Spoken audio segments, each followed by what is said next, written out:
Welcome to Yes Sampat Educator.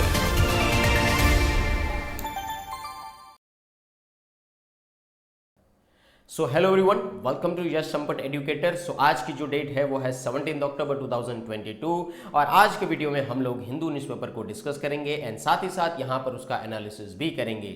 आप जिस तरीके से थंबनेल देख पा रहे हैं वहाँ पर आपने देखा इंडियाज डिफेंस एक्सपोर्ट, उसके बारे में हम आज डिस्कस करेंगे और यहाँ पर डिटेल इन्फॉर्मेशन आप लोगों को प्रोवाइड की जाएगी। साथ ही साथ हम लोग ये भी जानेंगे कि डिफेंस एक्सपोर्ट्स में भारत की क्या स्थिति रही है। Is it clear? यहाँ पर मैं आपको बता दूं आज की जो डेट है दोस्तों वो है 17 अक्टूबर 2022 और आज है मंडे। Is it clear?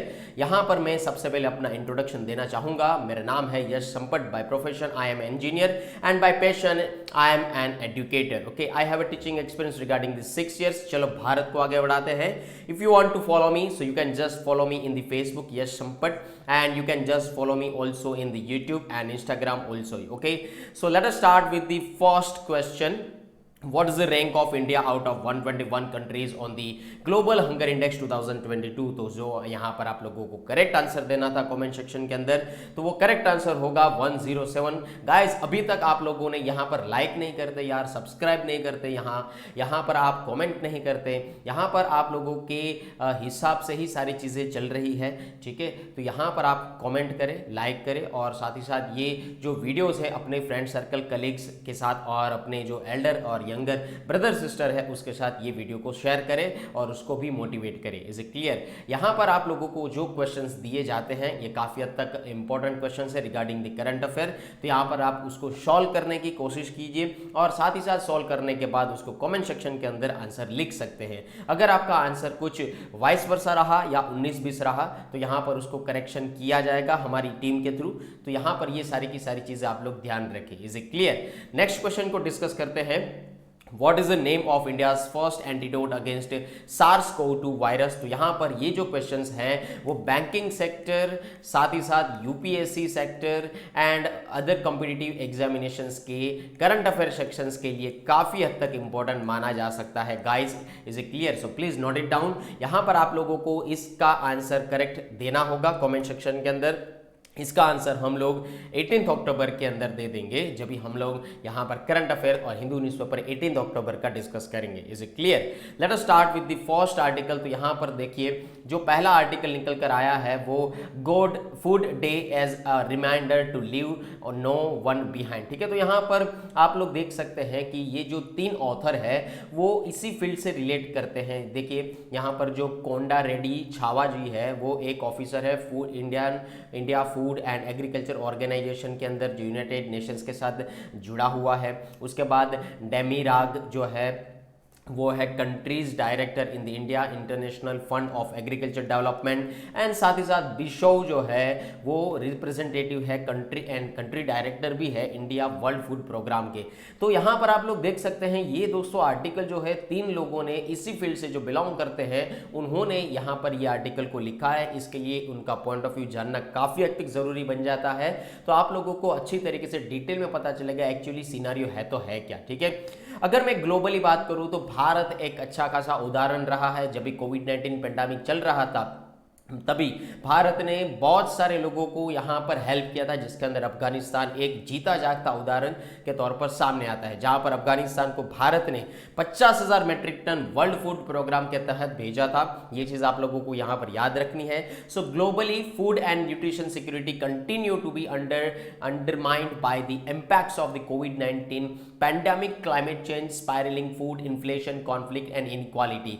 यहाँ पर अगर मैं चीज़ें के बारे में बात करूँ तो फूड सिक्योरिटी को 4 पिलर ने अफेक्ट किया है, जैसे कि क्लाइमेट चेंज हो गया, उसके बाद यहाँ पर फूड इन्फ्लेशन के बारे में बातचीत किया गया और साथ ही साथ कॉन्फ्लिक्ट, यानी कि जब भी रशिया यूक्रेन वॉर चल रहा था तभी यहाँ पर हर चीज़ की डिमांड बढ़ चुकी थी, सप्लाई नहीं हो पा रही थी, उसकी वजह से यहाँ पर प्राइस जो है इंक्रीज हो पा रहे थे, ठीक है? सो इकोनॉमी का कंसेप्ट समझिए कि डिमांड ज़्यादा है, सप्लाई उतनी है नहीं, सो प्राइस इंक्रीज होना ही है। Is it clear? तो यहाँ पर जो था इन्फ्लेशन, फूड इन्फ्लेशन काफ़ी हद तक बढ़ चुका because of this particular conflict also. तो यहाँ पर ये चीज़ भी आप लोगों को याद रखनी है। और बाद में आता है इनइक्वालिटी। इनइक्वालिटी यानी कि समाज के अंदर जो भी गरीबी रेखा है, गरीबी रेखा के नीचे जो है, या मिडिल क्लास जो है, या जो अमीर वर्ग है, तो इन सब में इनइक्वालिटी होने की वजह से भी यहाँ पर बहुत सारी चीज़ें जो है फूड सिक्योरिटी को हार्म हुई है। ठीक है, तो यहाँ पर आज के तौर पर अगर मैं बात करूँ तो अराउंड 828 मिलियन पीपल जो है यहाँ पर उसको अच्छी तरीके से फूड नहीं मिल पा रहा था। ठीक है, वर्ल्ड वाइड की बात कर रहा हूँ तो यहाँ पर 828 मिलियन पीपल को वर्ल्ड वाइड में अच्छी तरीके से इनफ ईटिंग वो नहीं कर पा रहे थे, जिसके अंदर 50 मिलियन से ज़्यादा लोग जो है हंगर का फेस कर रहे थे, यहाँ पर भूखमरी की को फेस कर रहे थे। ठीक है, ये यहाँ पर आर्टिकल के अंदर कहा गया है। आगे अगर मैं बात करूँ यूनाइटेड नेशंस के बारे में, फूड एंड एग्रीकल्चर ऑर्गेनाइजेशन ने यहाँ पर हंगर हॉटस्पॉट्स आउटलुक निकाला है 2022 और 23 का। साथ ही साथ वर्ल्ड फूड प्रोग्राम ने भी यहाँ पर चीज़ें के बारे में बात किया है कि यहाँ पर जो एक फॉरवर्ड्स एक्सकेलेटिंग हंगर जो है वो 205 मिलियन पीपल के अराउंड आता है, जो निकल कर आता है 45 कंट्रीज से। ठीक है, सो अक्रॉस दी 45 कंट्रीज यहाँ पर 205 मिलियन से भी ज़्यादा पीपल जो है इस भूखमरी का शिकार हुए थे, फॉरवर्ड्स एक्सकेलेटिंग हंगर का शिकार हुए थे। Is it clear? यहाँ पर आप लोगों को ये चीज़ मैं बता दूं कि वर्ल्ड फूड डे जो है वो 16 अक्टूबर यानी कि कल को मनाया गया था, यस्टरडे द 16 अक्टूबर, तो उस चीज़ को मनाया गया था वर्ल्ड फूड डे। तो यहाँ पर ये आप लोगों को बताता है कि भाई फूड की क्या अहमियत है। यहाँ पर जिस तरीके से आगे जाकर पॉपुलेशन बढ़ेगी उस हिसाब से यहाँ पर अगर हमारा एग्रीकल्चर सेक्टर ग्रो नहीं हुआ, यहाँ पर हमने उसकी एनहांसमेंट नहीं की यानी कि फूड प्रोडक्शन नहीं ज़्यादा किया, तो यहाँ पर ये क्राइसिस देखने को फिर से मिल सकता है। तो ऐसा तो आप लोगों को पता ही होगा कि यहाँ पर for the better production, better nutrition, better environment के लिए हमें एग्री फूड सिस्टम को स्ट्रेंथ करना होगा, ट्रांसफॉर्मेशन लाना होगा, और 2030 तक ये पॉसिबल हो सकता है कि हम लोग easy access to safe and nutrition food को एक्वायर कर सके। Is it clear? तो यहाँ पर इसके बारे में बातचीत किया गया। यहाँ पर ऑथर ने ये भी कहा है better production and better nutrition के बारे में कि एक हमारे भारत देश जो है जहाँ पर खाने के लाले पड़ते थे एक ज़माने के अंदर, वहाँ पर आज भारत जो है दूसरों को मदद कर रहा है और फूड क्राइसिस को नेस्तो नाबूद कर रहा है दूसरे कंट्री के अंदर। ठीक है, तो ये एक इंस्पायरिंग जर्नी ही कही जा सकती है। तो यहां पर अगर मैं बात करूं तो भारत जो है अभी उन्होंने अपना प्रोडक्शन इतना बेटर कर लिया है, साथ ही साथ सेल्फ सफिशिएंसी के तौर पर वो सामने निकल कर आया है, एंड लार्जेस्ट एग्रीकल्चर प्रोडक्ट के तौर पर वो एक्सपोर्ट भी करता है, जैसे कि चीनी है, गेहूं है, तो ये बहुत सारी चीज़ें जो है वो एक्सपोर्ट भी करता है। यहाँ पर अगर मैं बात करूँ तो हमारी इंडियन इकोनॉमी के अंदर हम लोगों ने पढ़ा था primary sector. So primary sector is about the agriculture sector. Agriculture sector का रोल होता है जीडीपी के अंदर। तो भारत जो है उसका प्राइमरी सेक्टर जो है दोस्तों 2020 और 21 की अगर मैं बात करूं तो यहां पर 20% इंक्रीज हो गया था हमारा जीडीपी एग्रीकल्चर सेक्टर के हिसाब से। और यहां पर एग्रीकल्चर एक्सपोर्ट्स की अगर मैं बात करूं तो भारत ने जो एग्रीकल्चर प्रोडक्ट जो है वो दूसरे देश में बेचे हैं 21 और 22 के अंदर, जहां से उन्होंने 49.6 बिलियन डॉलर की यहां पर कमाई की है। Is it clear? तो आप समझ सकते हैं कि भारत जो है एक एग्रीकल्चर सेक्टर के अंदर उसका काफी हद तक कंट्रीब्यूशन हो रहा है। Is it clear? और वहाँ पर बहुत सारी जो चीज़ें हैं, बहुत सारे एग्रीकल्चर प्रोडक्ट्स हैं, उसका भी यहाँ पर एक्सपोर्ट वो कर रहे हैं। Is it clear? 2030 तक अगर मैं बात करूँ तो भारत की पॉपुलेशन जो है दोस्तों वो इंक्रीज हो जाएगी, ऑलमोस्ट 1.5 बिलियन के करीब करीब वो पहुँच ही जाएगी। So population is expected to rise to 1.5 billion over here. तो यहाँ पर हमारी जो एग्री फूड सिस्टम है उसकी नीड बढ़ेगी। यहाँ पर सस्टेनेबली हमें सपोर्ट चाहिए, क्योंकि यहाँ पर सस्टेनेबली सपोर्ट इसके लिए चाहिए क्योंकि हमारी पॉपुलेशन आगे जाकर भी बढ़ने वाली है। तो ऐसा ना हो पाए कि पॉपुलेशन बढ़ेगी पर फूड घर के अंदर है नहीं, ठीक है, और भूखमरी का सारे के सारे लोग शिकार हो जाए। तो यहां पर आप लोगों को ये भी चीज़ समझनी है कि जिस तरीके से टाइम जाता जाएगा, जिस तरीके से पॉपुलेशन बढ़ती जाएगी, उस हिसाब से हमारी एग्रीकल्चर प्रोडक्ट को भी हमें एनहांस करना ही होगा। Is it clear? There is increased recognition to move away from conventional input intensive agriculture towards more inclusive, effective and sustainable agri food systems that would facilitate better production. तो यहाँ पर हमें अपनी एग्री फूड सिस्टम को sustainable बनाने के लिए काफ़ी हद तक मेहनत करनी होगी for the better production. Okay, उसके बारे में यहाँ पर बातचीत किया गया गया है। अगर मैं आगे और बातचीत करूं आपके साथ कि यहाँ पर वर्ल्ड फूड डे जो है वो हमें क्या रिमाइंडर करता है, so leave no a one behind and is an opportunity, perhaps the most urgent one in recent history, for nations to strengthen food security nets, provides access to essential nutrition for millions and promote livelihood for vulnerable communities। ठीक है, यहाँ पर food security को ध्यान में रखते हुए यहाँ पर हमें उस चीज़ को, अपने नेशन को अच्छे तरीके से स्ट्रेंथन करना है। तो दोस्तों वर्ल्ड फूड डे हमें यही चीज़ रिमाइंड कर रहा है कि आगे जाकर हमें फूड सिक्योरिटी के बारे में सोचना ही होगा। यहाँ पर अगर मैं बात करूँ इंडिया के कुछ ग्रेटेस्ट कंट्रीब्यूशंस के बारे में, जहाँ पर उन्होंने फूड के सेक्टर के अंदर के बारे में अच्छी तरीके से एक्ट्स लगाए हैं, जिसका नाम है national food security act, so that is called the NFSA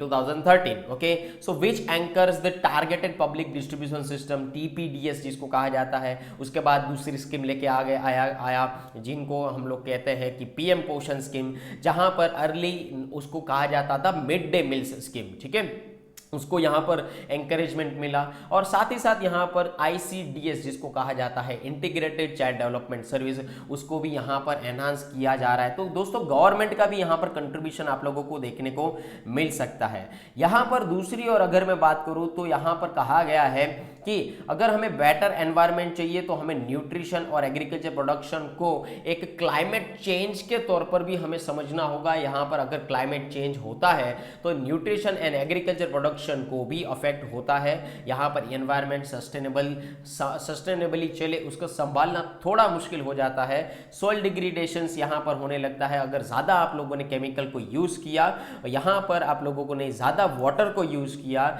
या यहाँ पर न्यूट्रिशन वैल्यू जो है फूड की जो है अर्जेंट इंटेंशन के साथ अगर उसका प्रोडक्शन किया गया तो ये सारी चीज़ें हैं। ठीक है, पर यहाँ पर कहा गया है कि हम लोग ये ऑथरों ने ये कहा है कि यहाँ पर हमें मिलेट्स जो है MILLETS मिलेट्स का हमें प्रोडक्शन सबसे ज़्यादा करना चाहिए कि ये कोई भी एनवायरमेंट, इसका बेनिफिट दोस्तों यही है कि कोई भी एनवायरमेंट में अच्छी तरीके से ग्रो कर सकते हैं। Is it clear? So millets have received renewed attention as crops that are good for nutrition, health and planet also. ठीक है, यहाँ पर मिलेट्स को हम लोग अगर प्रोड्यूस करते हैं तो यहाँ पर सॉइल फर्टिलिटी जो है वो आराम से रह सकती है। यहाँ पर सॉइल की जो हेल्थ है वो भी अच्छी तरीके से हम लोग रिवाइव कर सकते हैं। यहाँ पर ये सारी चीज़ें के बारे में बात की गई, और जेनेटिक डाइवर्सिटी के बारे में भी यहाँ पर बात की जा रही है कि जेनेटिक डाइवर्सिटी जो है that is also based on the agro biodiversity, यहाँ पर हम लोग प्रिजर्व कर सकते हैं। ठीक है, तो यहाँ पर इसके बारे में यहाँ पर सारी की सारी चीज़ों के बारे में बात की गई। यहाँ पर आप लोगों को मिलेट के बारे में याद रखना है। Is it clear? आगे और मैं बात करूं तो यहाँ पर आप लोगों को याद रखना है कि अगर ये सारी की सारी चीज़ें रहती है तो आपकी लाइफ, आपकी ज़िंदगी जो है वो अच्छी खासी रहेगी। जैसे कि फूड सेक्टर के मामले में अच्छी खासी रहेगी, जैसे कि food system, transforming the food system, making them more resilient and sustainable with the focus and equity including by the incentivising the protection of the Commons, enhancing food and nutrition security and social protection network. तो यहाँ पर बहुत सारी चीज़ों के बारे में आप लोगों को समझना है कि अगर आप फूड को कंजर्व करते हैं या फूड सिस्टम को ट्रांसफॉर्म करते हैं तो बहुत सारी चीज़ें पॉजिटिव वे में आ सकती है। Is it clear? तो इस आर्टिकल के बारे में आई होप सो, ये आर्टिकल बड़ा I know this article is very long, पर ये एडिटोरियल सेक्शन था। तो यहाँ पर पेज नंबर 8 के ऊपर एडिटोरियल सेक्शन काफ़ी हद तक लंबा होता ही है because of this particular information over here. So that is a detail information. तो आप लोगों को याद रखना है कि जितना हो सके उतना आप फूड जो है उसके एग्रीकल्चर प्रोडक्ट्स जो है यहाँ पर उसके बारे में भी सोचें। यहाँ पर एंटरप्रेन्योर जो है वो कुछ ना कुछ एग्रीकल्चर प्रोडक्ट्स जो है वो बिल्डअप करने के लिए सोच सकते हैं, क्योंकि आगे का जो ज़माना रहेगा वहाँ पर पॉपुलेशन बढ़ेगी तो फूड प्रोडक्शन करना ही होगा, फूड इंक्रीज करना ही होगा। तो ये चीज़ आप लोगों को यहाँ पर समझनी रहेगी। आगे बात करते हैं नेक्स्ट आर्टिकल के बारे में। आ जाइए। गाइज नेक्स्ट आर्टिकल जो है यहाँ पर हम लोगों ने बहुत बार डिस्कस कर लिया है, 2-3 दिन से यही चीज़ चल रही है, ग्लोबल हंगर इंडेक्स। यहाँ पर कल भी हम लोगों ने डिस्कस किया था, तो एक बार फिर से मैं रिपीट कर देता हूँ उसके स्टैटिक जीके के बारे में। तो यहाँ पर हम लोगों ने कल डिस्कस किया था कि जो 107 हमारा रैंक आया है दोस्तों, वहाँ से उसमें कुछ गड़बड़ी है, यहाँ पर कैलकुलेशंस के अंदर कुछ मिस्टेक्स हैं, उसके बारे में यहाँ पर बातचीत किया गया कि हमारी इतनी जो करोड़ों की जो यहाँ पर पॉपुलेशन है उसके अंदर अगर मैं बात करूं तो उन्होंने सिर्फ 3000 सैंपल साइज के तौर पर यहां पर ग्लोबल हंगर इंडेक्स का यहां पर कैलकुलेशन किया है, ठीक है। So on what indicators is the GIH कंप्यूटेटेड? Why did the Ministry of Women and Child Development reject the report and call it an erroneous measure of hunger? Why are children metrics used to calculate global hunger? उसके बारे में यहाँ पर सारी की सारी चीज़ों के बारे में हम लोग डिस्कस करेंगे। सबसे पहले यहाँ पर आप देख सकते हैं इसका poster, that is called the global hunger index. Now let us discuss about the global hunger index. तो दोस्तों जैसे हम लोगों ने पहले भी डिस्कस किया था कि world wide and wealth hunger life के थ्रू, इसके कंसर्न के थ्रू इसको पब्लिश किया जाता है। 2006 के अंदर इसको प्रोड्यूस किया गया था पहली बार, बाद में एवरी अक्टूबर को इसको पब्लिश किया जाता है। 2021 के अंदर इसकी 16th एडिशन के तौर पर GHI सामने आई थी, और साथ ही साथ उसका जो एम है वो एम यही है कि हम लोग कंप्रीहेंसिवली उसको मेजर करें और हम लोग हंगर को ट्रैक करें as per the global level, as per the regional level and as per the country level. Is it clear? उसके बारे में यहाँ पर बातचीत किया गया। अगर मैं यहाँ पर इसके कैलकुलेशन के बारे में बात करूँ तो 4 इंडिकेटर्स के हिसाब से उसका कैलकुलेशन किया जाता है, जिसको कहा जाता है under nourishment, child wasting, child stunting and child mortality. Is it clear? So under nourishment का मतलब यह है कि इनसफिशिएंट कैलोरीफिक वैल्यू अगर पॉपुलेशन के साथ शेयर होता है तो उसको हम लोग अंडर नरिशमेंट कहते हैं। Is clear? So share of population with insufficient calorific caloric intake, okay, उसके बारे में यहाँ पर बातचीत किया गया। चाइल्ड वेस्टिंग का मतलब ये है कि अंडर एज 5, ठीक है, जो भी चिल्ड्रन है जो 5 साल की नीचे है, 5 साल के अंदर है, ठीक है, उसकी जो हाइट है उसके हिसाब से उसका वेट कम होना, और वो रिफ्लेक्ट करता है एक्यूट अंडर न्यूट्रिशन को। Is it clear? So that is called the child wasting. आगे बात करते हैं चाइल्ड स्टंटिंग के बारे में। So share of children under age 5 who have low height for the age reflecting chronic under nutrition. तो यहाँ पर जो भी बच्चे 5 साल की एज के अंदर हैं, यहाँ पर उसकी हाइट जो है उसकी एज के हिसाब से कम होना, तो एक क्रॉनिक अंडर न्यूट्रिशन का यहाँ पर लक्षण दिखाता है। So that is called the child stunting. Child mortality के अगर मैं बारे में बात करूँ तो 5 साल के अंदर की जो एज है उसका मोर्टेलिटी रेट जो है चिल्ड्रन के अंदर देखने को मिल सकता है। So that is called the child mortality. Is clear? आगे डिस्कस करें कि इसका स्कोर जो है 0 से लेकर 100 तक जाता है। अगर 0 है तो यहाँ पर नो हंगर का इंडिकेशन किया जाता है, अगर 100 है तो यहाँ पर वर्स्ट इंडिकेशन किया जाता है। Is it clear? So global hunger index का जो स्कोर है कंट्री के अंदर एक सिविरिटी के थ्रू या लो टू एक्सट्रीमली अलार्मिंग के थ्रू क्लासीफाई किया जाता है, ये चीज़ याद रखना। तो भारत देश के अंदर जो GHI है वो इस कैटेगरी के अंदर है, extremely alarming. Is it clear? यहाँ पर अगर मैं अंडर नरिशमेंट जो डेटा के बारे में बात करूँ तो ये अंडर नरिशमेंट का जो डेटा है food and agriculture organisation provide करता है।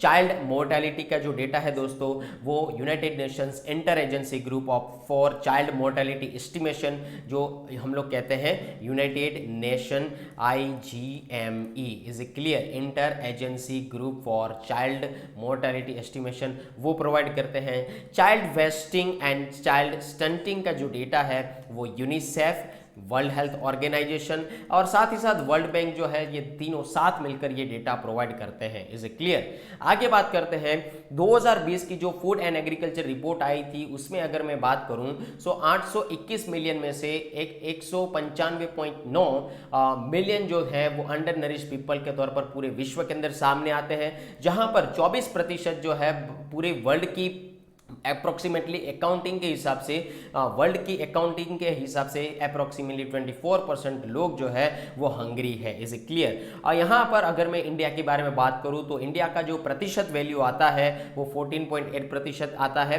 अंडर नरिशमेंट की कैटेगरी के अंदर। तो ये चीज़ यहाँ पर आप लोगों को याद रखनी है। 4500 चिल्ड्रन जो है यहाँ पर अप्रोक्सीमेटली डाई हुए हैं because of this particular Hangal, जिसकी एज जो थी वो 5 ईयर्स के करीब करीब थी, या तो 5 ईयर्स ईयर्स के कम थी, ठीक है। और उसकी डेथ का कारण यही था कि hunger and mall nutrition among 2 over 3 lakh deaths every year. यहाँ पर हर साल माल न्यूट्रिशन और हंगर की वजह से यहाँ पर हर साल 3 लाख लोग 3 लाख बच्चे जो है वो मरते हैं, owing to hunger of children alone. Is it clear?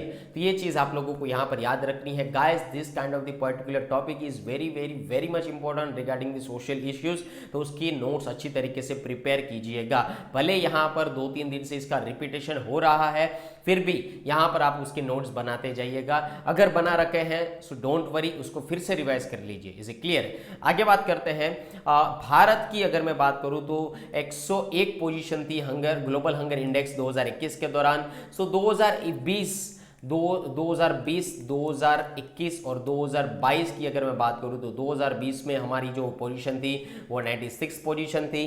2021 के अंदर हमारी जो पोजीशन थी वो 101 हुई, और यहाँ पर 2022 के अंदर यहाँ पर हमारी जो पोजीशन हुई वो 107 हुई। Is it clear? तो ये चीज़ आप लोगों को यहाँ पर याद रखनी है। ओके, तो ये आप लोगों को global hunger index I hope so अच्छी तरीके से समझ में आ गया होगा। Let us move for the next article over here. Is it clear? चलिए बात करते हैं नेक्स्ट आर्टिकल के बारे में। गाइज यहाँ पर आप लोगों को मैंने एक बहुत पहले एक न्यूज़ बताया था कि हमारे जो होम मिनिस्टर साहब है जिनका नाम है अमित शाह जी, तो उन अमित शाह जी ने यहाँ पर हिंदी को बढ़ावा देने की यहाँ पर बातचीत किया है। तो ये आर्टिकल आप जीएस पेपर नंबर 2 एजुकेशन से आप रिलेट कर सकते हैं। MBBS course in Hindi kicks of in Madhya Pradesh with release of text book. तो दोस्तों यहाँ पर आप समझ सकते हैं कि यहाँ पर आप देखिए टेक्स्ट बुक जो है वो उसको रिलीज किया गया है हिंदी के अंदर, मेडिकल फिजियोलॉजी, ऐसा आप लोगों को देखने को यहां पर मिल सकता है। Is it clear? Wait, yes yes यहाँ पर आप लोगों को देखने को मिल सकता है कि हिंदी के अंदर MBBS की जो किताबें हैं वो यहाँ पर लॉन्च की गई है। Is it clear? तो यहाँ पर ये भी कहा है कि ना सिर्फ और सिर्फ MBBS की, इंजीनियरिंग की, टेक्निकल एजुकेशन की यहाँ पर बुक किताबें जो है हिंदी के अंदर यहाँ पर इम्पार्ट की जाएगी। और यहाँ पर हमारे अमित शाह जी ने ना तो सिर्फ इंजीनियरिंग के लिए, टेक्निकल एजुकेशन के लिए तो सही है, पर यहाँ पर JEE, नीट, UGC एग्जामिनेशन के लिए भी, और साथ ही साथ ऑलमोस्ट 10 से ज़्यादा लैंग्वेज के अंदर किताबें यहाँ पर पब्लिश करने की बात की गई है। ठीक है, सो union home minister Amit Shah on Sunday launched MBBS text book in Hindi, making Madhya Pradesh the first state in the country to offer medical education in this particular language. So Mr. Shah called the initiative a moment of initiations and reconstructions for the education sector in India. तो यहाँ पर आप लोगों को ये चीज़ याद रखना है कि यहाँ पर नेशनल एजुकेशन पॉलिसी के हिसाब से उन्होंने कहा है कि हम अगर लोकल लैंग्वेजेस के अंदर हम लोग ये सारी चीज़ें रखते हैं तो समझने में आसानी होती है, ऐसा उनका कहना है। साथ ही साथ यहाँ पर मेडिकल, इंजीनियरिंग, टेक्निकल एजुकेशन के लिए तो हिंदी के अंदर इम्पार्ट की जाएगी, पर साथ ही साथ यहाँ पर UGC एंट्रेंस के लिए, मेडिकल एंट्रेंस के लिए भी यहाँ पर 12 तरीके की लैंग्वेजेस के अंदर उसको यूनिवर्सिटी के अंदर इसको एनरोल किया जा सकता है। Is it clear? तो ये आर्टिकल आई होप आप लोगों को अच्छी तरीके से समझ में आ गया होगा। Let us move on the next article. Guys, this kind of the particular article is very much important regarding the GS paper number 3 defence and security से आप इस आर्टिकल को रिलेट कर सकते हैं। Russia joins race to supply light battle tanks to Indian army. Okay, भारतीय सेना को यहाँ पर सौंपा जाएगा लाइट बैटल टैंक, और उसकी सप्लाई कौन करेगा दोस्तों? रशिया करेगा। तो यहाँ पर रशिया का एक हिस्टोरिकल बैकग्राउंड भी है, यहाँ पर वो ट्रेडिशनल सप्लायर है हमारा, ऐसा हम लोग कह सकते हैं। ठीक है, तो यहाँ पर आर्टिकल में पहले देख लेते हैं। So Russia will field its Sprut SDMI, so that is called the Sprut SDM1 light MBFS tank for the Indian army's upcoming tender for light tank and submitted technical details, okay, of the same according to an official from Rusboronex. okay, तो ये चीज़ याद रखिएगा, Rusboronex port over here. ठीक है, तो यहाँ पर officials की जो यहाँ पर अकॉर्डिंग टू एन ऑफिशियल्स जो रहेंगे, जो सारी की सारी चीज़ें प्रोवाइड करेंगे, वो कौन से हैं? Rusboronex port. ओके, रूस बोरोन एक्सपोर्ट, इज क्लियर। तो ये चीज़ याद रखिएगा। तो यहाँ पर आप लोगों को दो चीज़ें याद रखनी है। पहली चीज़ कौन सी लाइट, कौन सी लाइट एम्फीबियस जो टैंक आने वाली है उसको आप लोग याद रखें, और रोसबोरोनेक्स एक्सपोर्ट उसको आप लोग याद रखें, इज क्लियर। यहाँ पर साथ ही साथ एक समय तो दोस्तों ऐसा था कि रशिया, हम लोगों ने जब भी रशिया के साथ चीज़ें परचेस की थी तो एक समय के दौरान यहाँ पर हमारे ऊपर काटसा एक्ट भी लगाया जा सकता था यूएसए के थ्रू। उसके बारे में भी हम लोग स्ट्रेटेजी के अंदर अभी बात करेंगे, ठीक है। पर यहाँ पर एक समय के बाद यहाँ पर रशिया और इंडिया के कुछ रिलेशन खट्टे हुए थे, पर उसके बाद फिर से हम लोगों ने जो है चीज़ें स्टार्ट कर दी, हमारे व्यापार बढ़े, हमारा डिफेंस एक्सपोर्ट बढ़ा। तो ये आर्टिकल गाइस आप थंबनेल से रिलेट कर सकते हैं, ये उसके लिए ही थंबनेल में आप लोगों को दिखाया गया है कि India's defence export, is it clear. तो जब भी एक समय पर भारत जो है रशिया से चीज़ें खरीदता था, पर आज ऐसा समय आ चुका है कि हम दोनों मिलकर सामान बना रहे हैं, हम लोग डिफेंस इक्विपमेंट्स दोनों मिलकर बना रहे हैं, जिसका जीता जागता उदाहरण है हमारा ब्रह्मोस मिसाइल, जहां पर ब्रह्मपुत्रा से हम लोगों ने ब्रह्म लिया, और मॉस्को जो रिवर है रशिया की उससे हम लोगों ने मॉस लिया, ठीक है। दोनों का ज्वाइंट वेंचर है, so that is called the BrahMos, is it clear. तो एक समय ऐसा था कि हम लोग डिफेंस इक्विपमेंट जो थे रशिया से परचेस करते थे, पर आज ऐसा समय आ चुका है कि जहां पर हम लोग दोनों मिलकर एक इक्विपमेंट बना रहे हैं, इज इट क्लियर, और दूसरे देशों को बेच रहे हैं, so that is called the defence export. हमेशा ये चीज याद रखना चाहिए कि इंटरनल सिक्योरिटी के लिए और डिफेंस सिक्योरिटी और नेशनल सिक्योरिटी के लिए यहाँ पर हर एक देश जो है डिफेंस इक्विपमेंट को एक्वायर करता ही है, उसका एनहांसमेंट करता ही है, जिसके अंदर आप चाइना का भी रोल देख सकते हैं, इज इट क्लियर। आगे बात करते हैं यहाँ पर कि डिफेंस एक्सपो जो है, ये तीसरा पॉइंट आप लोग याद रख लीजिए कि यहाँ पर जो डिफेंस एक्सपो होने वाला है वो अक्टूबर 18 to 22 के अंदर गांधीनगर के होने वाला है। तो यहाँ पर आप समझ सकते हैं कि 18 अक्टूबर से लेकर 22 अक्टूबर गांधीनगर के अंदर डिफेंस एक्सपो होगा, जहां पर we are ready to transfer the technologies and provide assistance in launching the manufacturer of the tank in India। तो यहाँ पर हम लोग टेक्नोलॉजी को ट्रांसफर करने के लिए, हम लोग असिस्टेंस जो है प्रोवाइड करने के लिए और मैन्युफैक्चरिंग को लॉन्च करने के लिए यहाँ पर रेडी है, ऐसा यहाँ पर एक्सपो के अंदर कहा गया है, इज इट क्लियर। साथ ही साथ अगर हम लोग देखें तो चाइना जो है इतना लद्दाख से यहाँ पर, ईस्टर्न लद्दाख से यहाँ पर उसका स्टैंड ऑफ देखने को मिल सकता है, जहाँ पर वो भी अपने आर्मामेंट्स को इक्विप करने में लगा रखा है, वहाँ पर वो भी अपने डिफेंस इक्विपमेंट को एनहांस करने में लग रहे हैं, इज इट क्लियर। तो यहाँ पर आप समझ सकते हैं कि Indian army is prioritising the procurement of the light tank named Zorawar for deployment in the mountains. The defence research and development organisation DRDO and Larsen and Toubro are jointly developing a tank as per army specifications, ठीक है। सो DRDO and L&T ये दोनों मिलकर यहाँ पर army के हिसाब से ये टैंक बनाएंगे, उसके बारे में यहाँ पर बातचीत किया गया है। आई होप सो आप लोग ये आर्टिकल समझ पा रहे हैं, उसको हम लोग थोड़ा और डिटेल में देख लेते हैं। So that is called the defence export of the India, okay. यहाँ पर आप उसका वॉलपेपर देख सकते हैं। आगे डिस्कस करते हैं उसके बारे में कि भारत का डिफेंस एक्सपोर्ट के अंदर क्या स्थिति है, क्या स्टेटस है, ठीक है। सो डिफेंस एक्सपोर्ट जो है हर एक गवर्नमेंट का एक पिलर के तौर पर सामने आता है। हर एक गवर्नमेंट या हर एक नेशन अपनी सेल्फ सफिशिएंसी को अटेन करने में लगा रखा है, और वहां पर डिफेंस प्रोडक्शन अपने आप से करे और एक्सपोर्ट बढ़ाए, वो हर एक नेशन का गोल होता है, is it clear. So over 30 Indian defence company की अगर मैं बात करूं, जहां पर हम लोग आर्म्स एंड इक्विपमेंट जो है हर एक कंट्रीज के अंदर भेजते हैं, तो उसके अंदर है Italy, Maldives, Sri Lanka, Russia, France, Nepal, Mauritius, Sri Lanka, Israel, Egypt, UAE, Bhutan, Ethiopia, Saudi Arabia, Philippines, Poland, Spain and Chile, is it clear. So over 30 Indian defense companies have exported arms and equipments to different kind of this particular country, okay।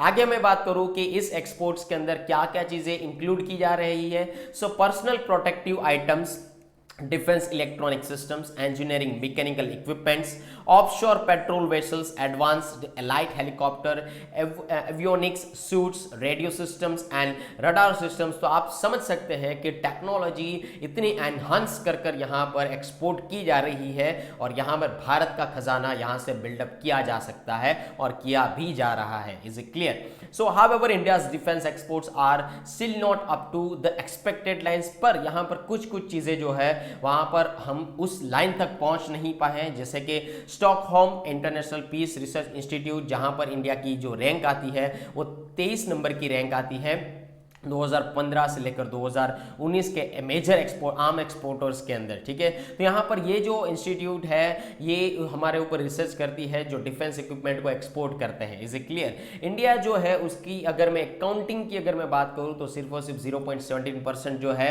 वो पूरे विश्व में यहाँ पर arm exports करता है, यानी कि 1% भी अभी तक नहीं है। Is a clear? उसका यहाँ पर अगर मैं रीजन के बारे में बात करूँ, so dismal performance in India defence export is that India's military of defense so far has no dedicated agency to drive export। ठीक है, हमारे पास ऐसी कोई डेडिकेटेड एजेंसी नहीं है कि यहाँ पर हमारे एक्सपोर्ट को ड्राइव कर सके, उसकी वजह से यहाँ पर हम लोग थोड़े बहुत लैग हो रहे हैं, ऐसा हम लोग मान सकते हैं। Is it clear? So Bharat ने यहाँ पर टारगेट बनाकर रखा था for the clocking defence export, और उसकी जो वर्थ थी वो थी 5 billion US dollar up to the 2024। तो यहाँ पर हम लोगों ने टारगेट भी बनाकर रखा है कि हमें इतना डिफेंस एक्सपोर्ट करना ही करना है। ओके, आगे अगर मैं बात करूँ कि हमारे डिफेंस के रिगार्डिंग कौन कौन से इनिशिएटिव लिए गए हैं, तो पहली चीज़ यहाँ पर याद रखें कि डिफेंस प्रोडक्शन एंड एक्सपोर्ट के प्रमोशन पॉलिसी 2020 लेकर आए थे, जहाँ पर हम लोग को गाइड किया था डॉक्यूमेंट के साथ साथ to provide focus structured and significant thrust to defence production capabilities of this particular country, और हमें सेल्फ रिलायंस और एक्सपोर्ट करने के बारे में यहाँ पर बताया गया था। Is it clear? Multi pronged steps towards the self reliant defence sector के अगर मैं बारे में बात करूं तो यहाँ पर थोड़े बहुत चेंजेस के बारे में बात किया गया, जहाँ पर प्रोग्रेसिव चेंजेस कह सकते हैं जो हमारी प्राइवेट इंडस्ट्री को एम्पावर कर सकते हैं कि आप इस सेक्टर के अंदर प्रोडक्शन बढ़ाएं। Is it clear?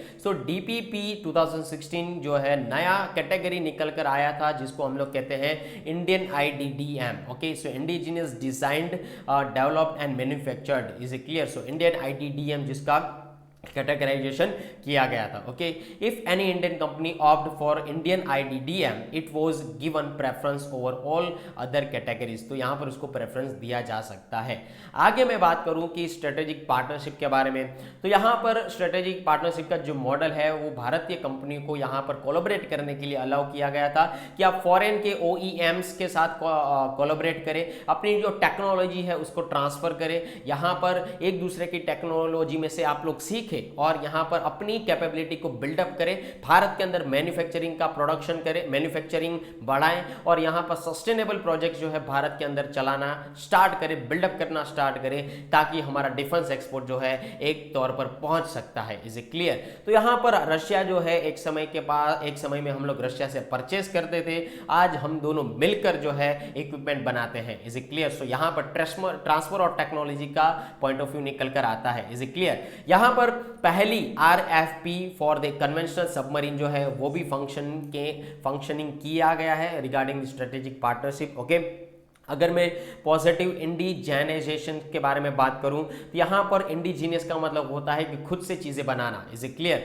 So industry को इंडिजीनियस बनाने का काम गवर्नमेंट ने किया है and government wants to empower the indigenous industry. Okay, एक तरीके से बात किया जाए तो so for the first time government ने इस तरीके की चीजों में बैन लगा कर रखा कि हम लोग अभी डिफेंस इक्विपमेंट जो है बाहर से परचेज नहीं करेंगे, आप अपने आप से खुद से बनाइए। ठीक है, तो यहां पर गवर्नमेंट ये चाहती है कि हमारी इंडस्ट्री जो है अपने आप अपने पैरों के ऊपर खड़ी हो और डिफेंस इक्विपमेंट के अंदर वो प्रोडक्शन करे, ताकि हमारा जो पैसा बाहर जाता है डिफेंस इक्विपमेंट खरीदने के अंदर वो पैसा ना जाए, बल्कि हम खुद चीजें बनाएं और बाहर के देश के अंदर बेचें, एक्सपोर्ट करें और हमारा भारत का खजाना जो है वो फिर से बिल्डअप किया जा सके। Is it clear? आगे बात करें कि there are the two positive indigenisations, यहाँ पर 101 आइटम एंड 108 आइटम जो है वो उसके अंदर लिस्ट किया गया है, जहां पर वेपन सिस्टम्स हैं, सेंसर्स हैं और एंटायर प्लेथोरा आइटम्स भी यहां पर शामिल है। Is it clear? आगे डिस्कस करते हैं कि इंडिया और रशिया की यहां पर आर्टिकल सामने निकल कर आई है, तो दोनों के डिफेंस कॉर्पोरेशन जो है एक्चुअली है तो है कैसे। Is it clear? तो यहां पर मैं कहूंगा कि ये एक इंपॉर्टेंट पिलर है डिफेंस कॉर्पोरेशन के अंदर। यहां पर इंडिया एंड रशिया की एक स्ट्रेटेजिक पार्टनरशिप के तौर पर ये काफ़ी हद तक मजबूत पॉइंट माना जा सकता है। यहाँ पर रेगुलर मीटिंग्स होती है दोनों देश के डिफेंस मिनिस्टर की, यहाँ पर एनुअल मीट होती है अल्टरनेटिवली, कभी रशिया के अंदर कभी इंडिया के अंदर, और वो दोनों डिस्कस करते हैं कि आगे का प्रोजेक्ट किस तरीके से हम लोग चलाएंगे। अगर कोई मिलिट्री टेक्निकल कोऑपरेशन के अंदर कुछ इश्यू है उसके बारे में यहाँ पर वो लोग बातचीत करते हैं। साथ ही साथ 2008 के अंदर यहाँ पर हाई लेवल मॉनिटरिंग कमेटी को बिठाया गया था, उसका सेटअप लगाया गया था, और साथ ही साथ डिफेंस सेक्रेटरी जो मिनिस्ट्री ऑफ डिफेंस से बिलोंग करते हैं और director of federal service for military technical corporation, उन्होंने दोनों ने मिलकर यहां पर मीट किया था और डिस्कशन किया था। ठीक है, डाउनटर्न की अगर मैं बात करूं तो यहां पर इंडिया और रशिया के कुछ इकोनॉमिक रिलेशन जो है एक समय पर वीक पड़ चुके थे, जहां पर शीत युद्ध चल रहा था, यानी कि कोल्ड वॉर चल रहा था। पोस्ट कोल्ड वॉर के पीरियड के दौरान थोड़े बहुत रिलेशन खट्टे हुए थे, ऐसा यहाँ पर कहा गया है। इसकी वजह से हम लोगों ने चीज़ें जो है यूएसए से परचेस करना स्टार्ट किया था, जो बाद में US emerge as the top arm supplier to India, और उस समय यूएसए जो है टॉप आर्म सप्लायर था भारत के लिए, and pushing Russia to second position based on data for the year 2011-30। तो 2011 से लेकर 13 तक अगर मैं बात करूं तो रशिया सेकंड प्रायोरिटी पर आ चुका था, यूएसए पहली प्रायोरिटी पर आ चुका था because of the post cold war over here. Is it clear? आगे बात करते हैं कि अभी दोस्तों करंट सिनारियो एक्चुअली है तो है क्या। ठीक है, तो जैसे हम लोगों ने कहा कि हमारे ऊपर एक कार्डसैग लगाया जा सकता था, ऐसा हमें डर था। यहां पर हम लोगों ने एक रशिया को ऑर्डर दिया था जिसका नाम है S-400 triumph air defence missile system. Guys ये जो मिसाइल सिस्टम है ना, वो एक्चुअली ऐसी मिसाइल सिस्टम है जहां से मिसाइल जो है हवा में आती है और यहां पर S-400 हवा के अंदर ही उसको मारकर नेस्त तो नाबूद कर सकती है। Is it clear? सो ये जो डिफेंस सिस्टम है वो 400 मीटर की रेंज के हिसाब से यहां पर बिल्डअप किया गया है। So that is called the S-400, इसके लिए उसको S-400 कहा जाता है। यहां पर उसको 2013 और 14 के अंदर उसको करेक्ट किया गया था और ये क्रूशियल डील सामने निकल कर आई थी, और हम लोगों ने डील भी की थी, पर हमें एक डर भी था कि हमारे ऊपर काटसा जो एक्ट है जो यूएसए लगाता है उसका भी हमें डर था। Is it clear? फिर भी हम लोगों ने ये डील किया था। Is it clear? So as India has been spreading its supplier base with the Israel, US, France, Russia still remains a major supplier. तो हम लोग इजराइल से, यूएसए से, फ्रांस से, रशिया से चीज़ें खरीदते रहते हैं, कुछ ना कुछ चीज़ें। ठीक है, साथ ही साथ हम लोगों ने प्रपोजल भी अप्रूव करने की यहाँ पर बातचीत किया था कि acquired MiG-29 Sukhoi MKI fighter aircraft जो हम लोग रशिया से खरीदने वाले हैं, वो ऑलमोस्ट उसकी लागत जो लगी थी वो 2.4 बिलियन USD के आसपास की लागत लगी थी। Is it clear? आगे मैं बात करूँ दूसरी साइड के तौर पर, तो यहाँ पर हम लोगों ने सक्सेसफुली इंप्लीमेंटेशन किया था। AK-203 राइफल कॉन्ट्रैक्ट साइन किया था। साथ ही साथ 200 KA-2260 यूटिलिटी हेलीकॉप्टर की भी यहां पर सप्लाई के लिए इंप्लीमेंटेशन की बात यहां पर चलाई गई है, successfully moving towards this particular kind of the aspects. Okay, उसके बारे में यहां पर बातचीत किया गया है। आगे मैं अगर पेपर पब्लिश जो हुआ था उसके बारे में अगर मैं बात करूं और उसके हिसाब से अगर हम लोग देखें तो यहां पर स्टाइमन सेंटर के थ्रू एक पेपर को पब्लिश किया गया था जहां पर 86% इक्विपमेंट, वेपन्स एंड प्लेटफॉर्म जो है करेंटली मिलिट्री सर्विसेज जो है वो इंडिया के अंदर है रशियाई ओरिजिन की। ठीक है,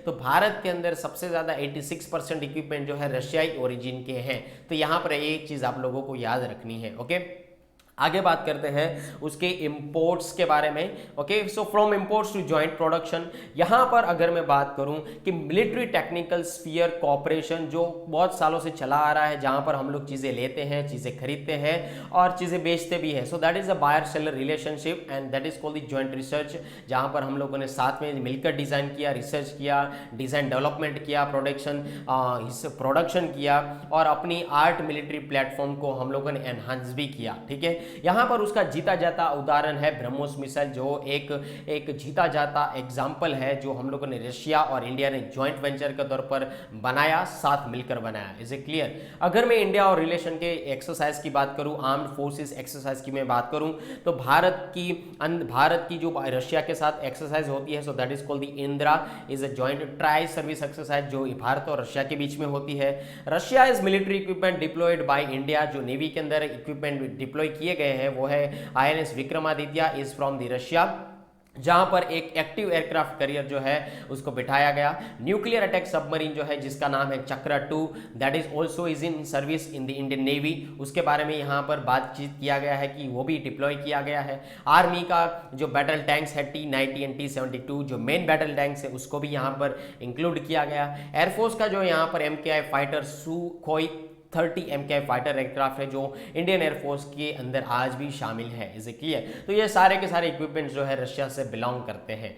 so that's it for this particular article. I hope so आप लोग ये आर्टिकल अच्छी तरीके से समझ पाए हैं। ठीक है, अभी बात करते हैं नेक्स्ट आर्टिकल के बारे में। So Tamil Nadu raises concern over presence of Chinese troops in Sri Lanka. तो गाइज ये जो आर्टिकल है ये आप GS paper number 2 international relationships and GS paper number 3 defence and security से आप उसको रिलेट कर सकते हैं। तो यहाँ पर तमिलनाडु ने एक चिंता जारी किया है, चिंता जाहिर किया है कि भाई अभी चाइना जो है वो श्रीलंका से होकर यहाँ पर भी इंडियन ओशन के अंदर आ रही है। यहाँ पर उसके कहा है कि अभी हमें थोड़ा बहुत अपना जो फोकस है वहाँ पर भी लगाना पड़ेगा। हमारा जो चाइना है, हमारे नेबर कंट्रीज जो है वो काफ़ी हद तक हमारे रिलेशन जो है काफ़ी हद तक डिस्प्यूटेड रिलेशन है। आप लोगों ने हिस्ट्री समझी ही होगी। इसे क्लियर? तो चाइना ऊपर भी है, चाइना नीचे भी है। तो यहाँ पर अभी श्रीलंका ने यहाँ पर श्रीलंका के अंदर जो हम्बनटोटा आइलैंड जो है या कोलंबो सिटी जो है चाइना ने 99 ईयर्स के लिए ले लिया है। ठीक है, तो हम लोगों ने श्रीलंका की बहुत ज़्यादा हेल्प की है, इकोनॉमिकली फाइनेंशियली हम लोगों ने बहुत ज़्यादा हेल्प किया है जब उसका उधर श्रीलंका इकोनॉमिकल क्राइसिस चल रहे थे तभी। तो हमारा एक हक बनता है कि हम लोग यहाँ पर उसको सजेस्ट करें कि इस तरीके की चीज़ें अगर होती है तो उसको बारे में कुछ सोचा जाए। ठीक है, उसके बारे में यहाँ पर तमिलनाडु ने अपने हिसाब से एक चिंता जारी किया है। ठीक है, बात करते हैं। So Tamil Nadu has flagged serious security concerns over the increase presence of the People's Liberation Army PLA of China in Sri Lanka. तो श्रीलंका के अंदर जो पीपल्स लिबरेशन आर्मी है वो श्रीलंका के अंदर बढ़ रही है, धीरे धीरे इंक्रीज हो रही है। तो ये हमारा पास एक अलर्ट इश्यू जारी किया गया है स्टेट इंटेलिजेंस एजेंसीज के थ्रू थोड़े दिनों पहले ही। यहाँ पर हमें चाइनीज नेबरिंग जो कंट्री है उसके कंसर्न में हमारी नेशनल सिक्योरिटी जो है उसको हमें बढ़ाना होगा। और यहाँ पर इंटेंसिफाइड विजिल कोस्टल लाइन के इलाकों के अंदर हमें बढ़ानी होगी। Is it clear? तो यहाँ पर पेट्रोलिंग जो है हमारा भी वो चीज़ें बढ़ानी होगी। ठीक है, उसकी जो मूवमेंट के बारे में बात करूँ सो यहाँ पर पीपल्स लिबरेशन आर्मी की मूवमेंट के बारे में बात करूँ तो यहाँ पर वो लोग हाईटेक गैजेट को यहाँ पर डिप्लॉय कर रहे हैं, जैसे कि सैटेलाइट्स हैं, ड्रोन्स है और अदर कम्युनिकेशन इक्विपमेंट्स जो है वो नॉर्दर्न श्रीलंका के अंदर वो डिप्लॉय कर रहे हैं। ठीक है, जहां पर कांस्टेंट सर्विलेंस हो सकता है उसकी वजह से कोस्टल इलाकों के अंदर यहाँ पर हर एक डिस्ट्रिक्ट के अंदर वो अच्छी तरीके से जानकारियां जो है आराम से शामिल कर सकते हैं, आराम से सारी की सारी चीज़ों के बारे में जान सकते हैं। ठीक है, इसके लिए यहाँ पर तमिलनाडु ने ये चिंता जारी किया है। Is it clear? अभी आगे मैं बात करूँ PLA के बारे में। So this particular alert claimed that the PLA had deployed sophisticated gadgets in the grab of the launching sea cucumber. Guys, sea cucumber farming उसके बारे में आप लोगों को याद रखना है। ये जो है सी कुकुम्बर फार्मिंग ये काफ़ी हद तक इम्पोर्टेंट है, ये काफ़ी हद तक न्यूज़ में चल रहा है, उसको अच्छी तरीके से याद रखिएगा। उसके बारे में भी आज के लेक्चर के अंदर हम लोग उसके बारे में डिस्कस करेंगे। ठीक है, please wait and watch and last तक मेरे साथ बने रहिए। Tamil Nadu coastal security group had also sitting a central intelligence agency issued an alert on the Chinese ship used to monitor satellites, rockets and intercontinental missile launches of China docked at Hambantota port and called for adequate security arrangements in view of vital installations such as and seaports along the Tamil Nadu coast। ठीक है, तो यहाँ पर Chinese army अपने हिसाब से अभी चल रही है। ठीक है, ये चीज समझ जाइए। यहाँ पर चाइनीज आर्मी कुछ भी बाकी नहीं रख रही है, अपने इक्विपमेंट्स को उसने एनहांस कर लिया है श्रीलंका के अंदर। हम्बनटोटा आइलैंड के ऊपर 99 लेयर्स के लिए अब वो राज करेंगे, ऐसा हम लोग कह सकते हैं। तो हमें अपना जो कोस्टल इलाका है अगर हम लोग देखा जाए इस मैप के अंदर अगर देखें तो यह है श्रीलंका, यह है पाक ऑफ स्ट्रेट, यह है तमिलनाडु। तो यहाँ पर आप देख सकते हैं यह है पूरा का पूरा गल्फ ऑफ मन्नार और यह है Indian ocean. Is it clear? तो यहाँ पर तमिलनाडु की यही चिंता है कि भाई हम्बनटोटा आइलैंड जो है वहाँ पर और कोलंबो कोलंबो सिटी जो है वहाँ पर भी चाइनीज़ आर्मी अभी आ चुकी है। तो यहाँ पर वो अपने सैटेलाइट्स जो है, अपने जो इक्विपमेंट्स है उसको एनहांस कर रही है। तो यहाँ पर आगे जाकर वो हमारे लिए खतरा बन सकते हैं। तो हमारा अभी पेट्रोलिंग जो है यहाँ पर हमारे इस इलाके के अंदर थोड़ा बहुत हमें बढ़ाना ही पड़ेगा इस इलाके के अंदर। Is clear? आगे बात करते हैं। हाँ, तो यहाँ पर देख सकते हैं कि तमिलनाडु गवर्नमेंट ने उसके बारे में यहाँ पर बातचीत किया। साथ ही साथ यहाँ पर साउथ ईस्ट कोस्ट के अंदर यहाँ पर यूनियन गवर्नमेंट ने एडवाइजरी के तौर पर एक चीज़ देखी जिसको कहा जा सकता है the arrival of Yuan Wang 5, Chinese research vessel जो श्रीलंकाज हम्बनटोटा पोर्ट से 11 अगस्त को आया था। ठीक है, तो ये चीज़ यहाँ पर आप लोगों को याद रखनी है। योनवांग तो वो रिसर्च के लिए उधर थोड़े हमारे नज़दीक वेसल दिखा गया था। Is it clear? अभी यहाँ पर देख सकते हैं जो हम लोगों ने यहाँ पर बात किया सी कुकुम्बर। ठीक है, सो यहाँ पर हम लोगों ने बात किया सी कुकुम्बर फार्मिंग। तो ये है सी कुकुम्बर, ये एक आप समझ सकते हैं स्पीसीज है जिसके अंदर हड्डी नहीं होती।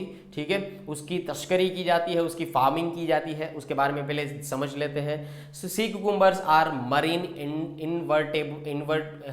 invertebrates that live on the sea floor, found generally in the tropical regions. Tropical region के अंदर उसको हम फाउंड कर सकते हैं, वो मिल सकते हैं। साथ ही साथ यहाँ पर जो है उसकी शेप जो है वो काफ़ी तक रिजेंबल्स हो सकते हैं। So that is called the fat cucumber over here. ठीक है, 1250 स्पीसीज जो है सी कुकुम्बर की यहाँ पर आप लोगों को देखने को मिल सकती है। Belong to the taxonomic class Holothuroidea. Okay, ये चीज़ आप लोगों को यहाँ पर समझना है। ओके, इसके क्लास के अगर मैं बारे में बात करूँ तो इशिनोडर्मेटा फिल्यूम के हिसाब से यहाँ पर उसको जाना जाता है। और ये एक मरीन इन्वर्टिब्रेट्स जो है उसको देखा जा सकता है या सी स्टार के तौर पर या सी ओरिजिन्स के तौर पर या तो सैंड डॉलर के तौर पर। ठीक है, तो इस तरीके के क्लास की कैटेगरी में वो आते हैं। ये चीज़ आप लोगों को समझना है। साथ ही साथ यहाँ पर ये जो स्पीसीज है वो crucial to maintain balance of ocean habitats. ठीक है, ओशन हैबिटेट्स को मेंटेन करने के लिए, बैलेंस करने के लिए काफ़ी हद तक इंपॉर्टेंट माना जा सकता है। ओके, आगे बात करते हैं इसके सिग्निफिकेंस के बारे में। तो यहाँ पर ये जो सी कुकुम्बर जो है वो कोरल इकोसिस्टम को संभालने के लिए काफ़ी हद तक इंपॉर्टेंट पार्ट के तौर पर सामने आता है। So as one of the main by product इसको हम लोग कह सकते हैं। इसके अंदर हम लोग digestion of sand of the sea cucumbers, digestion of the sand is calcium carbonate and is essential for the survival of a coral reef. Coral reef के सर्वाइवल के लिए कुकुम्बर जो है काफ़ी हद तक इंपॉर्टेंट माना जा सकता है। ठीक है, साथ ही साथ ये जो है वो गार्बेज कलेक्टर, जो ओशन का पूरे वर्ल्ड के ओशन का जो गार्बेज कलेक्टर के तौर पर ये लोग काम करते हैं। यहाँ पर न्यूट्रिएंट्स को रिसाइकल करने का काम ये करते हैं और अपने हिसाब से कोरल रीफ को गुड कंडीशन में रखने का काम ये करता है, जो कि एक इंपॉर्टेंट रोल के तौर पर सामने आता है। ठीक है, अगर उसके थ्रेट्स के बारे में बात करूं तो उसकी स्मगलिंग होती है, इलीगल ट्रेडिंग होती है, स्मगलिंग होती है, क्योंकि ये इसकी मार्केट के अंदर सबसे ज़्यादा डिमांड है। और कौन से मार्केट के अंदर? साउथ ईस्ट एशिया के अंदर, चाइना के अंदर। और आप लोगों को पता होगा चाइना के लोग कुछ भी खा लेते हैं। ठीक है, ये भी खा लेते हैं। और फूड ट्रेडिशनल एंड मेडिसिन के हिसाब से यहाँ पर इसकी स्मगलिंग होती है। तो ये एक थ्रेट है स्पीसीज का। ठीक है, इसके प्रोटेक्शन के अगर मैं बारे में बात करूं तो यहाँ पर IUCN ने यहाँ पर brown sea cucumber, black spotted sea cucumber and blue sea cucumber को यहाँ पर रखा गया है।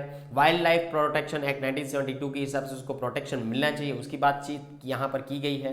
साथ ही साथ कंजर्वेशन एफर्ट्स के बारे में अगर मैं बात करूँ तो 2020 के अंदर लक्षद्वीप आइलैंड्स के एडमिनिस्ट्रेशन के थ्रू इसको क्रिएट किया गया था। दुनिया का पहला कंजर्वेशन एरिया जो 239 स्क्वायर किलोमीटर के अंदर सी कुकुम्बर्स को प्रोटेक्ट करता था। Is it clear? और ये एरिया सिर्फ और सिर्फ सी कुकुम्बर के लिए ही बनाया गया था। ओके, आगे बात करते हैं नेक्स्ट आर्टिकल के तौर पर। आई होप सो आप लोग ये आर्टिकल अच्छी तरीके से समझ गए होंगे। ओके, चलिए आगे बढ़ते हैं दोस्तों। आ जाइए पेज नंबर 14 के ऊपर। अभी यहाँ पर ये जो आर्टिकल है उसको हम लोग देख लेते हैं। India's coal mines are severely under utilised amid push for new ones. Okay, so the country's experience supply crunch twice last year. A report suggests new projects under development could be unnecessary as only 2/3 of the current capacity is under use. Guys, यहाँ पर मैं आपको बता दूं कि दूसरी coal mines जो है यहाँ पर उसका प्रोडक्शन करने की बात की जा रही है। तो यहाँ पर अगर देखा जाए तो थर्मल पावर प्लांट जो है दोस्तों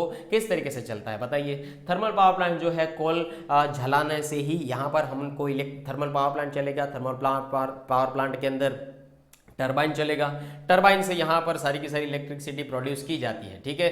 यहाँ पर एक समय में हमारे पास कोल की शॉर्टेज हो चुकी थी, सप्लाई नहीं हो पा रही थी, तो एक हद तक ही हमारे पास बिजली का प्रोडक्शन करने के लिए कैपेसिटी थी, ठीक है। आज भी अगर देखा जाए तो इस तरीके की सिचुएशन होती है, तो यहाँ पर आप लोगों को लाइट कट का इशू देखने को मिल सकता था, ठीक है। तो यहाँ पर ऐसा कहा गया है कि अगर हम लोग दूसरी बार अगर कोल माइनिंग कहीं पर भी फिर से उसका प्रोडक्शन करने जाते हैं या तो कोल माइनिंग फिर से बिल्डअप करने के लिए जाते हैं, तो ये एक हमारे एनवायरमेंट के लिए थ्रेट्स हैं, ठीक है। बहुत सारे यहाँ पर देख सकते हैं कि टू डिस्प्लेस एटलीस्ट 165 विलेजेस, और यहाँ पर 87,630 फैमिलीज को ये चीज़ अफेक्ट हो सकती है अगर हम लोगों ने नई माइंस ओपन किया, तो ये रिपोर्ट कहती है, ठीक है। साथ ही साथ यहाँ पर अगर देखा जाए तो at least twice last year India experienced so coal crisis. जैसे मैंने कहा कि भारत जो है लास्ट ईयर कोल क्राइसिस के हिसाब से सामने निकल कर आया था, और यहाँ पर 100 से 285 थर्मल पावर प्लांट्स में से लेकर 100 थर्मल पावर प्लांट के अंदर यहाँ पर कोल क्राइसिस देखने को मिल सकता था, ठीक है। ये चीज़ आप लोगों को यहाँ पर समझनी है।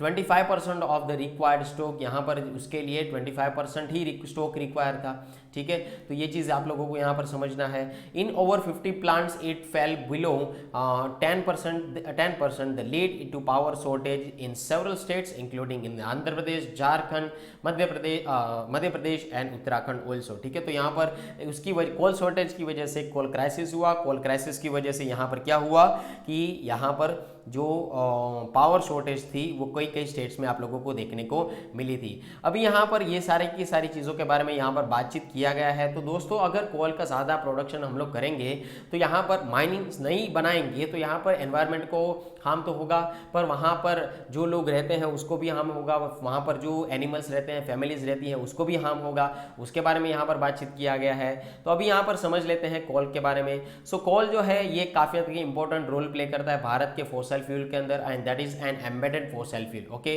अगर मैं बात करूँ कंट्री की एनर्जी नीड के बारे में तो 55% अकाउंट किया गया है कि ये जो है एनर्जी कोल के थ्रू ही हमें मिलती है। So the country's industrial heritage हम लोग उसको कह सकते हैं upon indigenous coal, okay.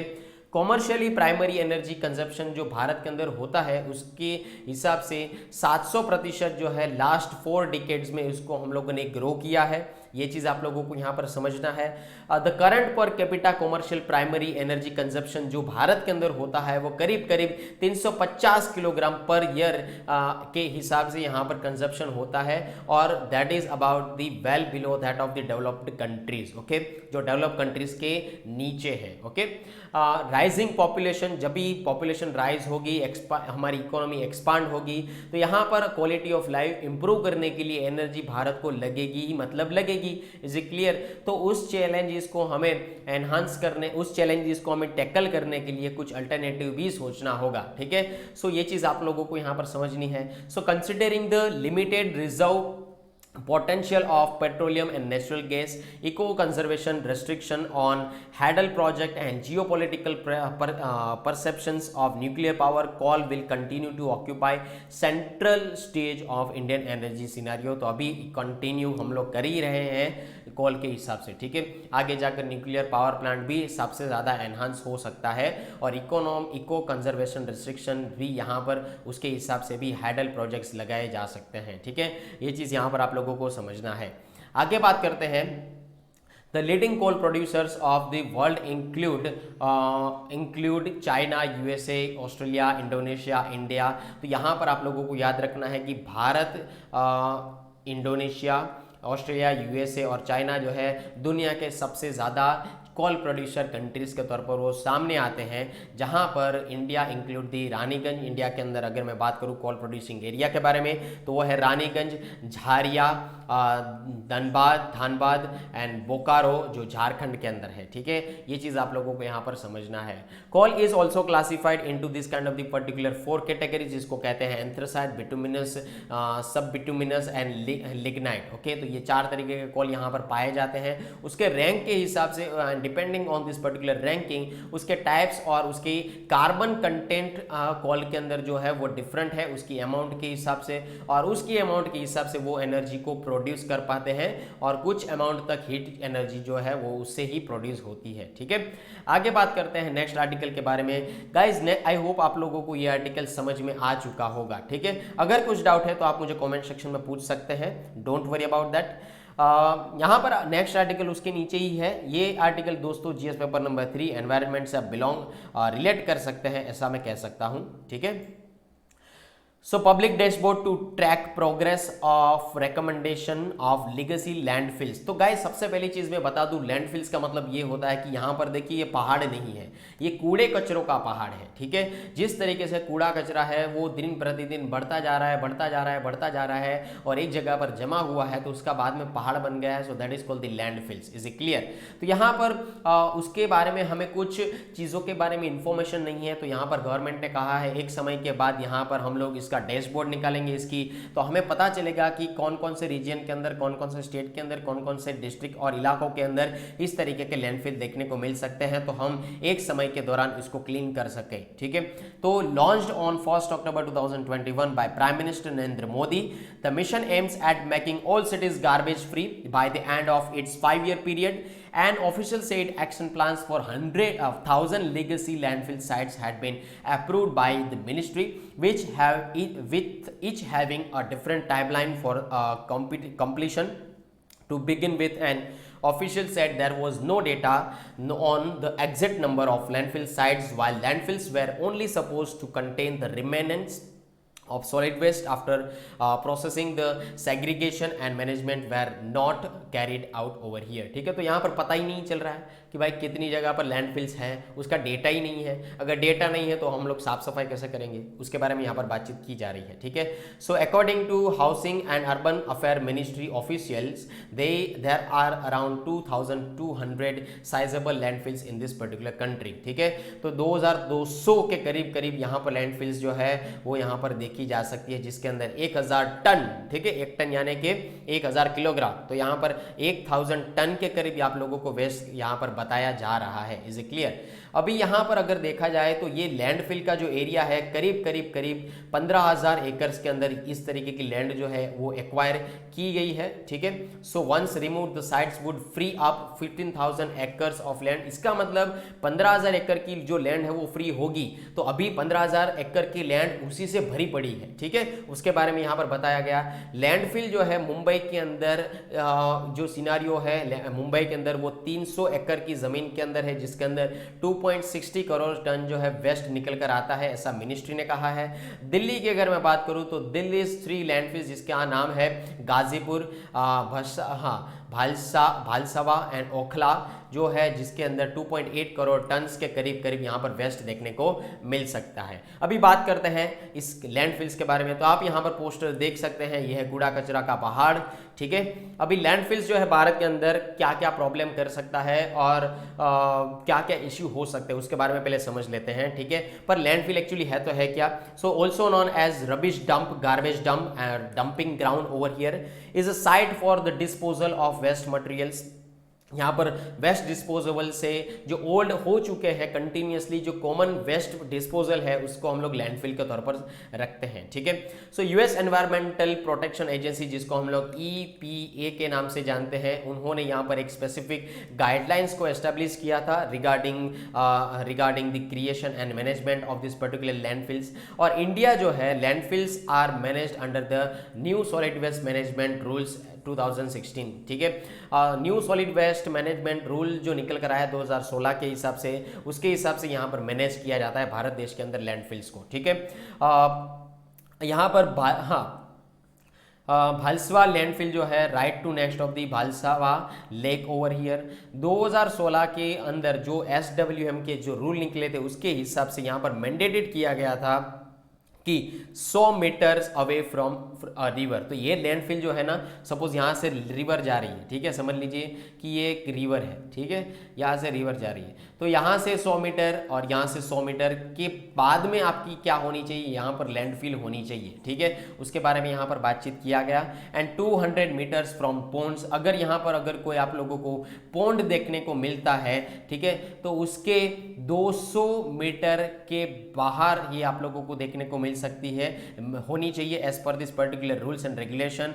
500 metre की अगर मैं बात करूं तो यहाँ पर अगर कोई हाईवे है, ठीक है, अगर कोई हाईवे है यहाँ पर, तो उस हाईवे के 500 मीटर दूर आप लोगों को क्या होनी चाहिए, लैंडफिल्स देखने को लैंडफिल्स आप लोगों की होनी चाहिए as per this particular rules and regulation, ठीक है, क्योंकि हैबिटेशंस है, पब्लिक पार्क्स को वो दिक्कत ना करे, वाटर सप्लाई के अंदर वो मिक्स ना हो जाए, तो उसके बारे में यहाँ पर बातचीत किया गया। और एयरपोर्ट से 20 किलोमीटर तक दूर होनी चाहिए, ठीक है, अगर यहाँ पर एयरपोर्ट का कोई रनवे है, ठीक है, एयरपोर्ट का कोई अगर रनवे है यहाँ पर, तो उससे 20 किलोमीटर तक, या एयरबेस या एयरपोर्ट जो है उससे 20 किलोमीटर तक यहाँ पर लैंडफिल होनी चाहिए as per this particular rules and regulation. Okay, आगे बात करते हैं कि what are the some of the recent incidents of fire in landfills. अबे भाई साहब, यहाँ पर लैंडफिल्स के अंदर अपने आप से कैसे फायर हो सकता है? जी हाँ, हो सकता है, क्योंकि लैंडफिल्स जो है एक्चुअली गार्बेज है, कूड़ा कचरा है, कूड़े कचरों में से मीथेन जो गैस है वो निकल कर आती है।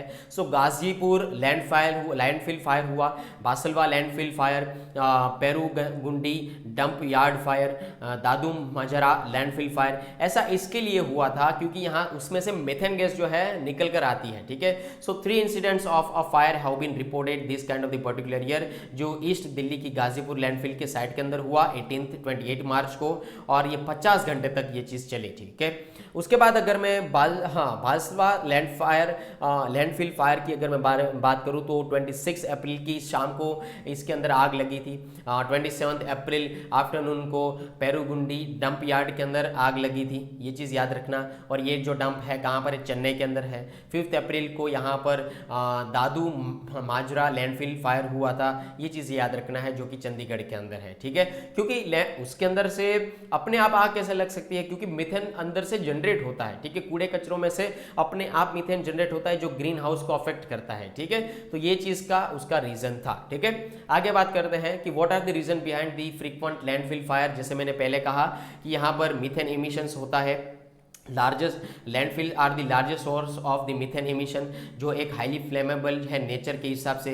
यहाँ पर लैंडफिल जो है उसके हिसाब से यहाँ पर ज़्यादा मात्रा के अंदर अगर मीथेन और कार्बन डाइऑक्साइड अगर प्रोड्यूस होता है और उसके हिसाब से जो हवा के अंदर मिलता है तो यहाँ पर फायर होता है, ठीक है। सेकंड अगर मैं बात करूँ तो यहाँ पर fires at the dumpy sites are also cause equipment related the factors, ठीक है। जैसे कि अगर वहाँ पर कोई डेब्रिस पड़ा है under machines, this includes debris trapped under the machine, अगर उसने हीट कर दिया, उस मशीन ने हीट कर दिया, वेल्डिंग अगर चल रहा है वहाँ पर और वेल्डिंग में से थोड़ा बहुत सा अगर झर्क लगा या थोड़ा बहुत अगर स्पार्क उधर चला गया तो भी यहाँ पर फायरिंग पकड़ सकता है, ठीक है। उसके बारे में यहाँ पर बातचीत किया गया सेकंड पॉइंट के अंदर। थर्ड पॉइंट की अगर मैं बात करूँ तो ह्यूमन फैक्टर है। वहाँ पर जो मजदूर लोग हैं उसको हैबिट होती है कि वो सिगरेट पीते हैं या स्मोकिंग करते हैं, ठीक है, तो वो कहीं ना कहीं इसे गिरा देते हैं या उसको फेंक देते हैं। तो जली हुई सिगरेट को फेंकने के बाद भी यहाँ पर ह्यूमन फैक्टर के हिसाब से आग लग सकती है, यहाँ पर ये चीज़ कही गई है, ठीक है।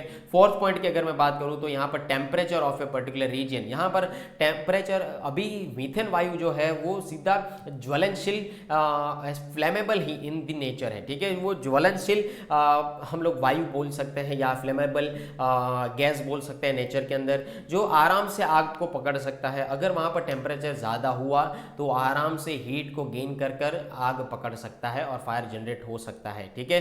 ये चीज़ आप लोगों को यहाँ पर समझना है और उसकी प्रोबेबिलिटी भी ज़्यादा हो सकती है, ठीक है।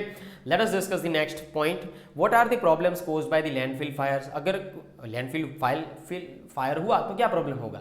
अरे भाई साहब, प्रॉब्लम होगा ही ना। एनवायरनमेंट को इम्पैक्ट होगा, ह्यूमन हेल्थ को इम्पैक्ट होगा, ट्रांसपोर्टेशन रुक जाएगा, बिकॉज यहाँ पर अगर देखा जाए तो बहुत सारा अगर कूड़ा कचरा जलाते हैं या अपने आप जलता है तो भाई साहब यहाँ पर स्मोक जो है वो क्रिएट हो जाता है और विजिबिलिटी जो है कम हो जाती है। ठीक है, तो यहाँ पर कम्युनिकेट करने के लिए, यहाँ पर एक दूसरे को दिखाई देने के लिए भी यहाँ पर विजिबिलिटी देखने को नहीं मिल पाती है। ठीक है, तो ये चीज़ आप लोगों को यहाँ पर याद रखना है। जैसे कि for instance vehicles travelling on the Pallavaram Thoraipakkam 200 feet radial road have been experiencing poor visibility since this particular fire. Okay, तो फायर की वजह से यहाँ पर विजिबिलिटी कम हो गई थी। स्कूल क्लोजर, ठीक है, अभी यहाँ पर देख सकते हैं कि भाई ह्यूमन हेल्थ को इम्पैक्ट होता है, तो यहाँ पर स्कूल किस तरीके से ओपन रख सकते हैं। चिल्ड्रंस की हेल्थ को भी अफेक्ट हुआ ना, तो टेम्पररीली जब भी ये चीज़ें होती है, ये चीज़ जलती है या लैंडफिल के अंदर फायर लगता है, तो थोड़े टाइम के लिए स्कूल को भी क्लोज रखना पड़ता है। तो ये उसके इम्पैक्ट्स है, कोजेस कह सकते हैं। ठीक है, आगे बात करते हैं कि हमें लैंडफिल को रिकवर करने की नीड एक्चुअली है तो है क्या, क्यों हमें नीड है। तो अगर हम लोग लैंडफिल को क्लियर करते हैं तो इकोनॉमिक बेनिफिट होता है हमारे पास। ठीक है, करीब करीब अगर देखा जाए तो 1 लाख करोड़ के आसपास का हमारे पास यहाँ पर वर्थ निकल कर आता है, जहाँ पर 5000 एकड़ की लैंड में ये पूरी की पूरी लैंडफिल फैली हुई है और इंडिया के अंदर 48 रिकॉग्नाइज किया गया है लैंडफिल को। ठीक है, तो इकोनॉमिकल बेनिफिट है। ओवर कैपेसिटी ऑफ लैंडफिल जो है उसके बारे में यहाँ पर बातचीत किया गया कि उसकी जो परमिसिबल हाइट है वो 20 मीटर्स की ही रहेगी। सोर्स ऑफ पॉल्यूशन, ये एक पॉल्यूशन का जीता जागता उदाहरण है जो एनवायरनमेंट को पॉल्यूट करता है। इन अनट्रीटेड वेस्ट जिसके सोर्सेज जो है जो एनवायरनमेंट को पॉल्यूट करते हैं। ठीक है, उसके बाद अगर डिजास्टर्स के बारे में बात करूँ तो अगर उसके अंदर फायर लग गए, एक्सप्लोजन हुआ, तो यहाँ पर इनऑर्बिक कंडीशंस जो है वो क्रिएट हो सकती है, जिसको हम लोग फायर कहते हैं या तो एक्सप्लोजन कहते हैं। यहाँ पर decomposition of the biodegradable waste जो है वो उसके अंदर से यहाँ पर मिथेन वायु जो है वो रिलीज होता है। तो इस तरीके के कुछ ना कुछ डिजास्टर हो सकते हैं, जो कि भालसवाड़ लैंडफिल जो दिल्ली के अंदर है वहां पर हुआ था और मुंबई के अंदर दियोनार लैंडफिल के अंदर हुआ था। ठीक है, तो गाइस यहाँ पर अच्छी तरीके से नोट्स बनाइए। अगर आप लोगों को ऐसा लग रहा है कि आप लोगों को नोट्स बनाने के लिए थोड़ा सा टाइम चाहिए तो प्लीज इसका स्क्रीनशॉट आप ले सकते हैं। ठीक है, यहाँ पर साथ ही साथ अगर मैं बात करूँ तो हेल्थ इंपैक्ट को भी ये अफेक्ट करता है। यहाँ पर चिल्ड्रन हेल्थ है या ह्यूमन हेल्थ है, कोई भी एनिमल ही क्यों ना हो, ठीक है, तो भी यहाँ पर इस चीज़ को अफेक्ट हो सकता है। ठीक है, dumping sites providing the breeding sites of mosquitoes. ठीक है, जहाँ पर मॉस्किटोज जो है वो अपनी ब्रीडिंग साइट्स मानते हैं और वहाँ से अगर ये ज़्यादा बढ़ जाते हैं तो यहाँ पर डिसीज़ बढ़ने का चांस है, जैसे कि मलेरिया और डेंगू। तो दोस्तों ये भी मैं आपको कहना चाहूँगा कि आपके घर के अंदर अगर साफ़ सफाई नहीं है तो प्लीज़ साफ़ सफाई रखिए, क्योंकि आजकल भी मलेरिया और डेंगू के यहाँ पर लक्षण देखने को मिल सकते हैं, उसकी यहाँ पर चैलेंजेस देखने को मिल सकती है। ठीक है, तो जहाँ पर अगर आप ऐसा समझे कि बहुत टाइम से पानी वो उधर स्थिर का स्थिर पड़ा हुआ है, स्टेबल पड़ा हुआ है, तो उसको आप चेंज करें, अच्छी तरीके से धोएं और घरों के अंदर, अपनी ऑफिस के अंदर और जहाँ पर आप रहते हैं आस पड़ोस के अंदर, तो यहाँ पर आप साफ सफाई रखें। ठीक है, आगे बात करते हैं नेक्स्ट आर्टिकल के ऊपर। What are the reasons for growth of landfills in India. इसका रीजन क्या है, तो सबसे पहली चीज मेरे हिसाब से तो करप्शन ही है भाई साहब, क्योंकि यहाँ पर पता है कि ये चीज बढ़ रही है, उसको हमें क्लियर करना चाहिए ना। तो इतने टाइम से हम लोग क्या कर रहे थे। ठीक है, तो यहाँ पर म्युनिसिपल बॉडीज जो है वो करप्शन का शिकार हो चुकी है, ऐसा हम लोग मान सकते हैं। ठीक है, so there exist a substantial degree of corruption in the municipal bodies and in many places a nexus between the garbage mafia and government official is also witness. ठीक है, तो यहाँ पर कभी कभार गवर्नमेंट के ऑफिसर्स को काम करना है पर वहाँ के जो गार्बेज माफिया है उसको काम करने नहीं देते, तो भी ये करप्शन है। यहाँ पर कभी कभार करप्शन काफी हद तक बढ़ जाता है तो म्युनिसिपल बॉडीज के अंदर ही होगा, क्योंकि ये किसका काम है, म्युनिसिपैलिटी का काम है। ये चीज आप लोगों को समझनी है। साथ ही साथ ये भी समझ सकते हैं कि लैक ऑफ कैपेसिटी। ठीक है, वे सॉलिड वेस्ट ट्रीटमेंट को उसके प्लांट को अच्छी तरीके से ट्रीट करने के लिए, उसके वेस्ट को ट्रीट करने के लिए सिर्फ हमारे पास 1604 ही सॉलिड वेस्ट ट्रीटमेंट प्लांट्स हैं अभी हाल ही तक। ठीक है, तो ये कैपेसिटी है उसकी। तो यहाँ पर हमारे गार्बेज की जो वैल्यू है दोस्तों ज़्यादा है as compare to the plant, तो ये भी एक पॉइंट ऑफ व्यू आप मान सकते हैं। ठीक है, उसके बारे में बात करूं कि राइजिंग डिमांड फॉर प्लास्टिक। अभी यहाँ पर देखो कुछ भी चीज़ें लेने जाओ तो उसके अंदर प्लास्टिक इंक्लूड होता है, मतलब होता है, चाहे वो आप वेफर ही क्यों लेने ना जाओ, यहाँ पर आप कोई वाटर बोतल ही क्यों ना लेने जाओ, तो यहाँ पर बहुत ज़्यादा प्लास्टिक यूज़ होने की वजह से उसका प्रोडक्शन भी ज़्यादा हो रहा है। डिमांड ज़्यादा प्लास्टिक की तो सप्लाई ज़्यादा होगी, और सप्लाई ज़्यादा होगी तो ये गार्बेज जो है कहीं ना कहीं एक समय पर सबसे ज़्यादा मिलेगा ही मिलेगा। ठीक है, ये चीज़ याद रखना है। ऑलमोस्ट अगर देखा जाए तो प्लास्टिक की अगर मैं बात करूं तो वो जो एरिया कवर करता है ना दोस्तों, वो 50 फुटबॉल फील्ड को अगर एक साथ मिलाकर हम लोग देखें तो उतना एरिया वो कवर कर लेता है। ठीक है, ये चीज़ आप लोगों को यहाँ पर समझना है। आगे बात करते हैं कि what corrective steps can be undertaken over here. तो पहली चीज़ यहाँ पर ये कि डिसिप्लिनरी एक्शंस लेना चाहिए कि हमें अपने फ्यूचर के बारे में सोचना है। हमें म्यूनिसिपल वेस्ट के जो भी उसके अंदर के जो भी एरिया है उसकी रिस्पॉन्सिबल जो भी पर्सन है, उसके ऑफिशियल है, उसको मैनेजमेंट अच्छी तरीके से करना चाहिए। सेकंड चीज़ यहाँ पर आप लोगों को ये समझनी है कि वहाँ पर लोकल बॉडीज़ को फंड अच्छी तरीके से प्रोवाइड किया जाए। सो स्टेट गवर्नमेंट जो है अच्छी तरीके से लोकल बॉडीज़ को वहाँ पर फंड प्रोवाइड करे कि ये जायंट लैंडफिल्स को वो टैकल कर पाए, अच्छी तरीके से क्लियर कर पाए। तीसरा पॉइंट यहाँ पर ये निकल कर आता है कि states must also learn from good practices of each other. अगर स्टेट जो है, दूसरा स्टेट अगर अच्छा काम कर रहा है तो उसमें क्या दिक्कत है भाई साहब, उसमें से सीख लो ना। अगर वो अच्छी चीज़ें कर रहा है तो उसमें से चीज़ें सीख लो। ठीक है, तो यहाँ पर अगर दिल्ली ने कोई अच्छा काम किया तो महाराष्ट्र सीख ले, महाराष्ट्र ने अच्छा काम किया तो गुजरात सीख ले। ठीक है, तो यहाँ पर सिस्टम जो है इंस्टॉल अगर मुंबई के अंदर हुई है जो मीथेन को कैप्चर कर सकती है, तो ये सिस्टम पूरे देश के अंदर हर एक राज्य के अंदर फैलनी चाहिए और ये सारी की चीज़ों को क्लियर करना चाहिए। इस तरीके की लैंडफिल को क्लियर करना चाहिए और हमें यहाँ पर जो है फायर को जो है वो प्रिवेंट करना चाहिए। ठीक है, फोर्थ पॉइंट ये निकल कर आता है कि भाई स्किल को डेवलप किया जाए, प्रोफेशनल को ट्रेन किया जाए। तो यहाँ पर उसके हिसाब से सारी की सारी चीज़ें जो है मैनेजमेंट के हिसाब से चले, ऑपरेशन अच्छी तरीके से हो। यहाँ पर अच्छी तरीके से सारे के सारे सॉलिड वेस्ट को कलेक्ट किया जाए, उसका ऑपरेशन किया जाए, बाद में मेंटेनेंस किया जाए और हमें सॉलिड वेस्ट हैंडलिंग प्लांट्स को भी हमें हैंडल करना है, उसकी भी यहाँ पर ट्रेनिंग प्रोवाइड की जाए। ठीक है, तो ये फोर्थ पॉइंट निकल कर आता है। फिफ्थ पॉइंट ये कह रहा है कि प्रॉपर इंप्लीमेंटेशन होना चाहिए सॉलिड वेस्ट मैनेजमेंट का। यहाँ पर प्लास्टिक वेस्ट मैनेजमेंट के कुछ रूल्स रेगुलेशन है, अच्छी तरीके से हमें बनाने चाहिए। दोस्तों यहाँ पर मैं आपको ये भी एक बताना चाहूँगा कि जब भी आप कोई चीज़ खरीदने जाते हैं तो कपड़ों की थैली लेके जाइए, क्योंकि यहाँ पर अगर प्लास्टिक की डिमांड ज़्यादा रही तो सप्लाई भी हो सकती है प्लास्टिक की। अगर प्लास्टिक की सप्लाई ज़्यादा रही तो लैंडफिल जो है वो बढ़ेंगे, मतलब बढ़ेंगे ही। ठीक है, ये चीज़ आप लोगों को यहाँ पर समझना है। ओके, आगे बात करते हैं 6 पॉइंट के बारे में कि ये सर्कुलर इकोनॉमी को प्रमोट करता है। ये ऐसा कह सकते हैं, that is the idea of circular economy should be promoted in the mass. Okay, further the government should do greater procurement of recycled goods for itself in order to incentive in the private sector. इसको recycle करने के लिए कुछ ना कुछ open sheet buildup करनी चाहिए। उसको बिल्डअप करने के लिए यहाँ पर प्राइवेट सेक्टर को इंक्लूड करना चाहिए। ये चीज़ के बारे में यहाँ पर बताया गया है। ठीक है, अभी आगे बात करते हैं नेक्स्ट आर्टिकल के बारे में। आई होप सो आप लोग ये आर्टिकल है दोस्तों वो अच्छी तरीके से समझ पाए होंगे। ठीक है, तो ये आर्टिकल था पूरा का पूरा लैंडफिल के ऊपर था। ये चीज़ आप लोग अच्छी तरीके से आई होप समझ पाए होंगे। Is it clear? अगर आप लोगों को कुछ ना कुछ डाउट्स हैं तो आप मुझे कमेंट सेक्शन में बता सकते हैं। ठीक है, अभी यहाँ पर देखो हिंदुस्तान टाइम्स के अंदर दोस्तों एक आर्टिकल निकल कर आया था, उसके बारे में थोड़ा बहुत मैं डिस्कस करना चाहूँगा, क्योंकि आज के सिनारियो के हिसाब से ये काफ़ी हद तक इंपॉर्टेंट माना जा सकता है। अगर मेरे हाथ में कोई खरोच लगी है तो मुझे तुरंत डॉक्टर को दिखाना चाहिए, पर अगर किसी की मेंटल हेल्थ जो है अगर वो थोड़ी 19-20 चल रही है तो वहाँ पर सोसाइटी चैलेंजेस हो सकते हैं, उसके बारे में भी आप लोगों को जानना चाहिए कि एक्चुअली मेंटल हेल्थ है, so that is a one kind of the disease. Is it clear? Okay, so mental health and children, it's time to face the next generation challenge. Next generation के अंदर ये सबसे ज़्यादा निकल कर आई है। So mental health woes of India's young have been exacerbated by the कोविड-19 pandemic. The time is come for collaborative effort to help them through over here.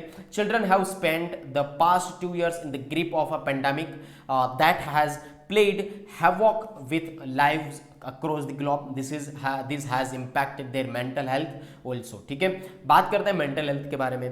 So good mental health is indispensable for holistic wellbeing of people. ठीक है, holistic development के लिए हर एक आदमी की mental health अच्छी होगी तो ही उसका होलिस्टिक डेवलपमेंट होगा। ठीक है, मेंटल इलनेस की अगर मैं बात करूं कि ग्लोबल डिसीज बर्डन के हिसाब से अगर देखा जाए तो उसका मेंटल इलनेस का कंट्रीब्यूशन है 18.5%। ठीक है, कितना है दोस्तों? 18.5%। ठीक है, जिसके अंदर डिप्रेशन है, एंग्जाइटी है, न्यूरोसाइकेट्रिक डिसऑर्डर्स है, उसको इंक्लूड किया जाता है। कोविड-19 पेंडेमिक की अगर मैं बात करूं तो यहाँ पर उसकी हाईलाइट के तौर पर poor mental health incapabilities communities जो है सामने लेकर आई थी।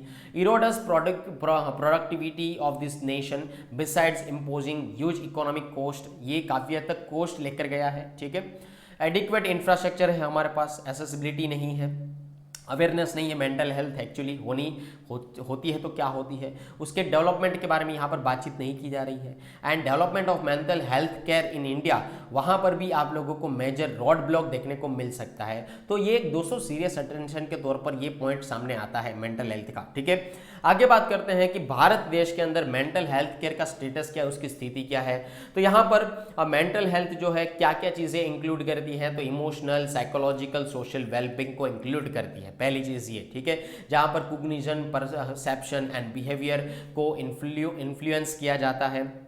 ठीक है, जो मेंटल हेल्थ है वो कॉग्निशन, परसेप्शन और बिहेवियर को इन्फ्लुएंस करती है। यहाँ पर अगर मैं बात करूँ तो ये individual handle stress, interpersonal relationships and decision making के अंदर ये अफेक्ट होता है, ऐसा माना जा सकता है। ये चीज़ आप लोगों को यहाँ पर याद रखनी है।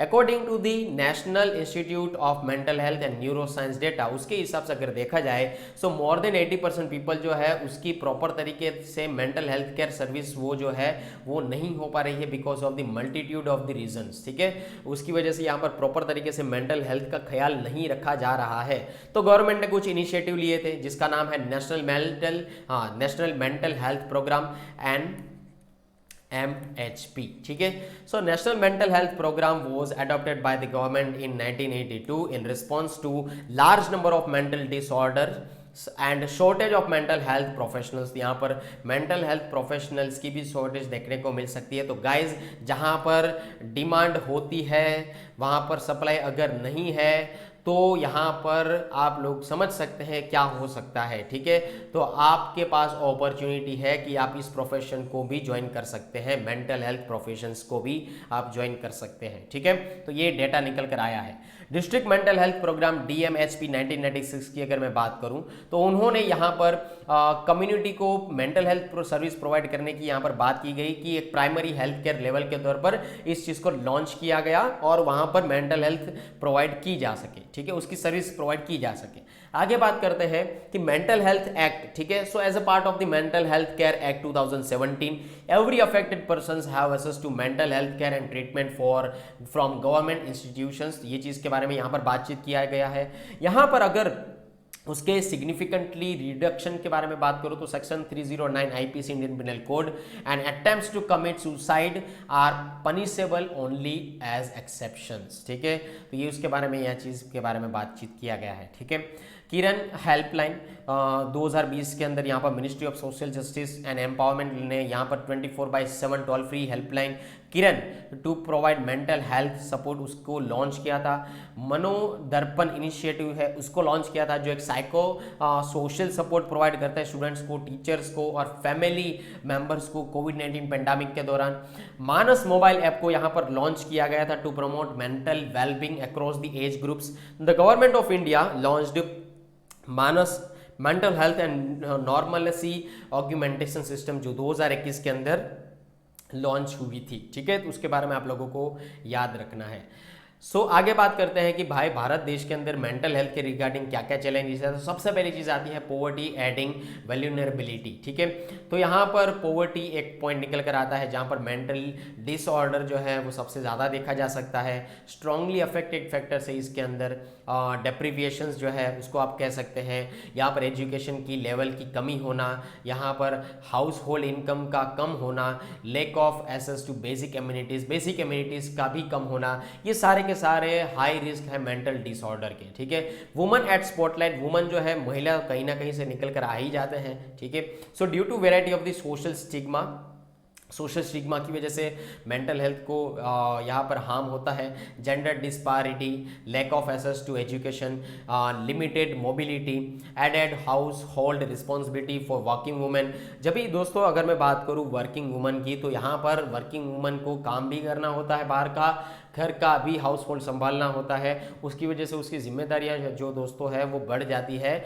तो यहाँ पर वुमेन्स के अंदर ये स्ट्रेस देखने को मिलता है क्योंकि उसको घर का भी देखना है, बाहर का भी देखना है। Is clear regarding the working woman. Okay, conditioning them into honed carry grieves make them vulnerable to a variety of mental health issues. ठीक है, national family health survey of 2019 to 2021 ने यहाँ पर ओवरऑल 30% ऑफ वुमेन जो है उसकी अगर मैं बात करूँ तो यहाँ पर इंडिया वुमेन जो है भारत के अंदर जेंडर बेस्ड वायलेशन के तौर पर वो सामने निकल कर आती है, putting a third of all women in India at higher risk of developing anxiety disorder and depression. तो वुमेन के अंदर सबसे ज़्यादा डिप्रेशन और डिसऑर्डर और एंग्जाइटी देखने को यहाँ पर मिल सकती है या उसका रिस्क देखने को मिल सकता है भारत की महिलाओं को। ठीक है, तो आई होप सो आप लोग ये सारी की सारी चीज़ें इतना अच्छी तरीके से समझ पा रहे हैं, मैं इतना आराम से जा रहा हूँ। ठीक है, अगर कहीं पर आपको डाउट है तो आप मुझे पूछ सकते हैं, मुझे बीच में रोक कर पूछ सकते हैं, so don't worry about that. बाद में अगर कुछ डाउट है तो आप मुझे कमेंट भी कर सकते हैं। ठीक है, सो आगे अगर मैं बात करूँ डिजास्टर एंड क्लाइमेट चेंज, उसके हिसाब से भी मेंटल हेल्थ जो अफेक्ट हो सकती है,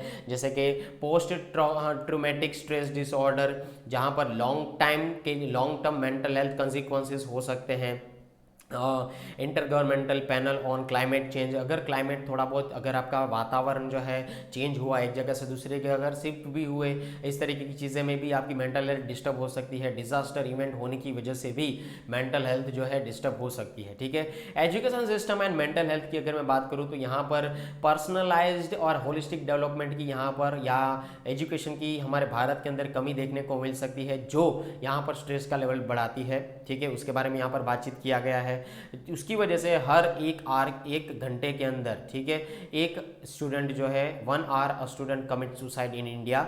डिप्रेशन की वजह से, यहाँ पर स्ट्रेस की वजह से, यहाँ पर जो स्टूडेंट है वो 1 घंटे के अंदर एक स्टूडेंट जो है भारत देश के अंदर सुसाइड करता है, ये डेटा निकल कर आता है। ठीक है, अभी आप लोगों को 3 इडियट की याद आ गई होगी, आई होप सो। ठीक है, जहाँ पर आमिर खान जी ने इस तरीके के डेटा को रिलीज किया था 3 इडियट के अंदर। ठीक है, कुछ ना कुछ चीज़ें तो रही होगी, कहा था ना। ठीक है, children and young adults have complicated emotional ecosystems that are easily affected by surroundings including parental pressure of the good grades. दोस्तों, यहाँ पर एग्जामिनेशन का प्रेशर बहुत दिया जाता है बच्चों के ऊपर। बच्चे नाजुक से फूल के जैसे होते हैं, उसको हमें उसके हिसाब से ट्रीट करना है। ऐसा ज़रूरी नहीं है कि हर एक जो पर्सन है वो अच्छे मार्क्स लेके आए, उसकी कुछ अलग से सॉफ्ट स्किल्स हो सकती है, उसकी अलग से कोई स्पोर्ट्स स्किल्स हो सकती है।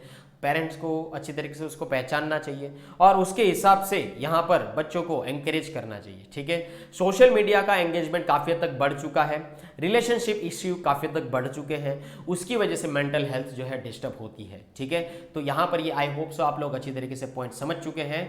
आगे बात करते हैं नेक्स्ट पॉइंट्स के बारे में। Lake of awareness and discrimination and negligence. ठीक है, यहाँ पर मेंटली इल पेशेंट को निगलेक्ट किया जाता है सोसाइटी के अंदर, उसकी वैल्यू कम की जाती है सोसाइटी के अंदर, फिजिकली सेक्सुअली अब्यूज किया जाता है, डिस्क्रिमिनेट किया जा सकता है, रॉन्गफुल कन्फिनेंटमेंट कहा जा सकता है घरों के अंदर। तो उसके बारे में यहाँ पर बातचीत किया गया है। So people with disabilities face a variety of structural and ideological challenges that have little to do with their actual limitations over here. ठीक है, लैक ऑफ अवेयरनेस के बारे में अगर मैं बात करूं तो यहाँ पर मेंटल इलनेस के यहाँ पर सिम्टम्स आप लोगों को देखने को मिलेंगे। पुअर अवेयरनेस है, मिथ्स है कुछ ना कुछ चीज़ें के बारे में, स्टिग्मा रिलेटेड चीज़ें आप लोग समझ सकते हैं। उसकी यहाँ पर आप लोगों ने देखा होगा कि पेशेंट जो है अच्छी तरीके से केयर नहीं कर पाता क्योंकि because of this lack of awareness. Okay, आगे बात करते हैं कि lack of mental health resources. Bharat देश के अंदर साइकेट्रिस्ट की कमी, नर्सिस की कमी, साइकोलॉजिस्ट की कमी और उस हिसाब से सोशल वर्कर की भी कमी है। ठीक है, आप लोग उसका आंकड़ा देखिए यार, यहाँ पर आप समझ सकते हैं कि इस तरीके के प्रोफेशन में कोई जाता क्यों नहीं है। ठीक है, अगर यहाँ पर बहुत सारे ऐसे लोग हैं जो इस तरीके की चीज़ों से पीड़ित है, मेंटल हेल्थ से यहाँ पर उसकी चीज़ों अच्छी तरीके से नहीं चल पा रही है, तो आप इस तरीके के प्रोफेशन को भी आगे जाकर चूज कर सकते हैं। मेंटल हेल्थ वर्क फोर्स को भी आप ज्वाइन कर सकते हैं इंडिया के अंदर, जहाँ पर 1 लाख पॉपुलेशन पर सिर्फ और सिर्फ 1 लाख पॉपुलेशन की अगर मैं बात करूँ ना, 1 लाख पॉपुलेशन ठीक है। सो 1 लाख पॉपुलेशन के हिसाब से सिर्फ और सिर्फ 0.3 साइकेट्रिस्ट हैं, 0.12 नर्सिस हैं, 0.07 साइकोलॉजिस्ट हैं, और सोशल वर्कर की बात करूँ तो 0.7 सोशल वर्कर ही है। ठीक है। So in addition believes in supernatural powers for treatment in community delays diagnosis in treatment. तो यहाँ पर सुपरनेचुरल पावर की बिलीफ जो है वो निकल कर आती है। ठीक है। तो ये चीज़ आप लोगों को यहाँ पर समझना है। ओके, आई होप सो आप लोग ये टॉपिक अच्छी तरीके से समझ गए, ये आर्टिकल अच्छी तरीके से समझ गए। आगे अगर मैं बात करूँ तो यहाँ पर हमें करना क्या चाहिए, हमें हेल्थ केयर स्ट्रक्चर को, इंफ्रास्ट्रक्चर को बिल्डअप करना चाहिए, क्वालिटी को बिल्डअप करना चाहिए, सोशल हेल्थ जो है अच्छी तरीके से इंप्रूव हो उसके बारे में यहाँ पर बातचीत करना चाहिए, और मेडिकल फैसिलिटी जो है थोड़ी पैसा अफोर्डेबल कीजिए। ठीक है। जो भी यहाँ पर ये मेरे वीडियोस देख रहे हैं जो मेडिकल फील्ड से बिलोंग करते हैं, अपने हिसाब से कोशिश कीजिए कि लोगों को अफोर्डेबिलिटी के हिसाब से सर्विस मिले। ठीक है। उसके बारे में आप लोगों को यहाँ पर समझना चाहिए। ठीक है। साइको सोशल अप्रोच यहाँ पर आप लोगों को गैदर करना है, और साथ ही साथ यहाँ पर बायोमेडिकल पैराडिग्म ट्रेडिशनल जो है उसको यहाँ पर फॉलो किया जाना चाहिए। ठीक है। फिजिकल इंफ्रास्ट्रक्चर को अपग्रेड कीजिए, ह्यूमन रिसोर्सेज को अच्छी तरीके से बिल्डअप कीजिए, मेंटल हेल्थ प्रोफेशन के अंदर बढ़ोतरी हो उसको, और स्किल हेल्थ वर्कर के अंदर बढ़ोतरी हो रूरल एरिया के अंदर as well as in the urban area, उसके बारे में यहाँ पर बातचीत होनी चाहिए। मेंटल हेल्थ अवेयरनेस कैंप चलाने चाहिए, यहाँ पर मेंटल डिसऑर्डर के बारे में बातचीत करना चाहिए, स्टिग्मा क्या है, deconstruction that stigma crucial to the deconstruction to the stigma, उसके बारे में बात होनी चाहिए। उसके बारे में यहाँ पर आप लोगों को समझना है। Utilising celebrities and social influencer, ठीक है, उसके लिए हमें सेलिब्रिटीज को यूज करना चाहिए, और सोशल इन्फ्लुएंसर जो भी है जैसे कि टिकटॉक है, इंस्टाग्राम है, उसके जो फेमस पर्सनालिटीज है उसको यहाँ पर अप्रोच कर ये सारी की सारी चीजें करनी चाहिए। ठीक है।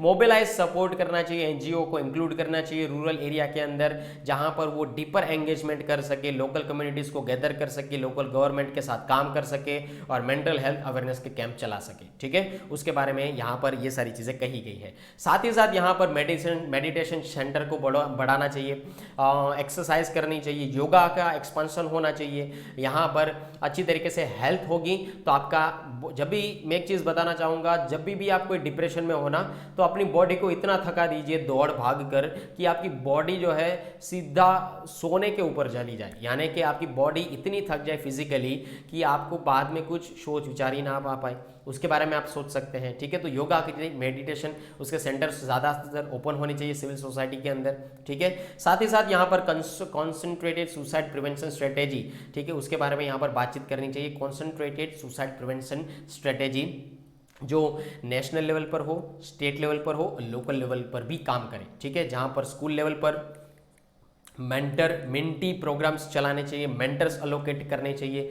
यहाँ पर अगर कोई बच्चों को दिक्कत आ रही है तो उसके लिए अगर अलग से मेंटर उसका काउंसलिंग करे, इस तरीके की चीज़ें होनी चाहिए। डिस्टिग्मेटाइजिंग मेंटल हेल्थ, इसका मतलब ये ही है कि सोशल रिस्पॉन्सिबिलिटी के हिसाब से नेगेटिव कंसेप्ट जो मेंटल हेल्थ के निकल कर आए हैं उसको अच्छी तरीके से हमें मिटिगेट करना चाहिए, अच्छी तरीके से उसको सोच विचारना चाहिए, उसके ऊपर फोकस रखना चाहिए कि भाई एक्चुअली मेंटल हेल्थ होती है तो क्या होती है, और मेंटल हेल्थ को इंप्रूव करने के लिए यहाँ पर हमें लिटरेसी प्रोवाइड करनी चाहिए, सेल्फ हेल्प ग्रुप्स चलाने चाहिए, उसके सेटिंग बिठाना चाहिए, और इमोशनल सपोर्ट। यहाँ पर मैं आप लोगों को हर बार बात करता हूँ, जब भी हम लोगों ने एक संडे को इमोशनल इंटेलिजेंस का और इमोशनल क्वोशंट का सेशन चलाया था, ऑनलाइन सेशन चलाया था, तभी ये मैंने सारी की सारी चीज़ों के बारे में बात की थी। ये आपका जो टॉपिक है इथिक्स और इंटीग्रिटी के अंदर आता है, जो यूपीएससी के अंदर पूछा जाता है। ठीक है। So emotional intelligence and emotional quotient that is very very very much important in our life. Okay, ये चीज़ समझना है। इमोशनल सपोर्ट को भी हम लोग ब्रिंग आउट कर सकते हैं। ओके,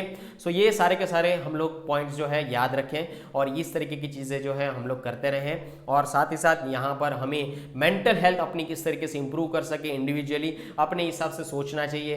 क्या दोस्तों आप मुझे बता सकते हैं आपका क्या पॉइंट ऑफ व्यू है? आपका पॉइंट ऑफ व्यू मुझे कमेंट सेक्शन में लिखें। हमें मेंटल हेल्थ को इंप्रूव करने के लिए आपके हिसाब से क्या करना चाहिए? ठीक है।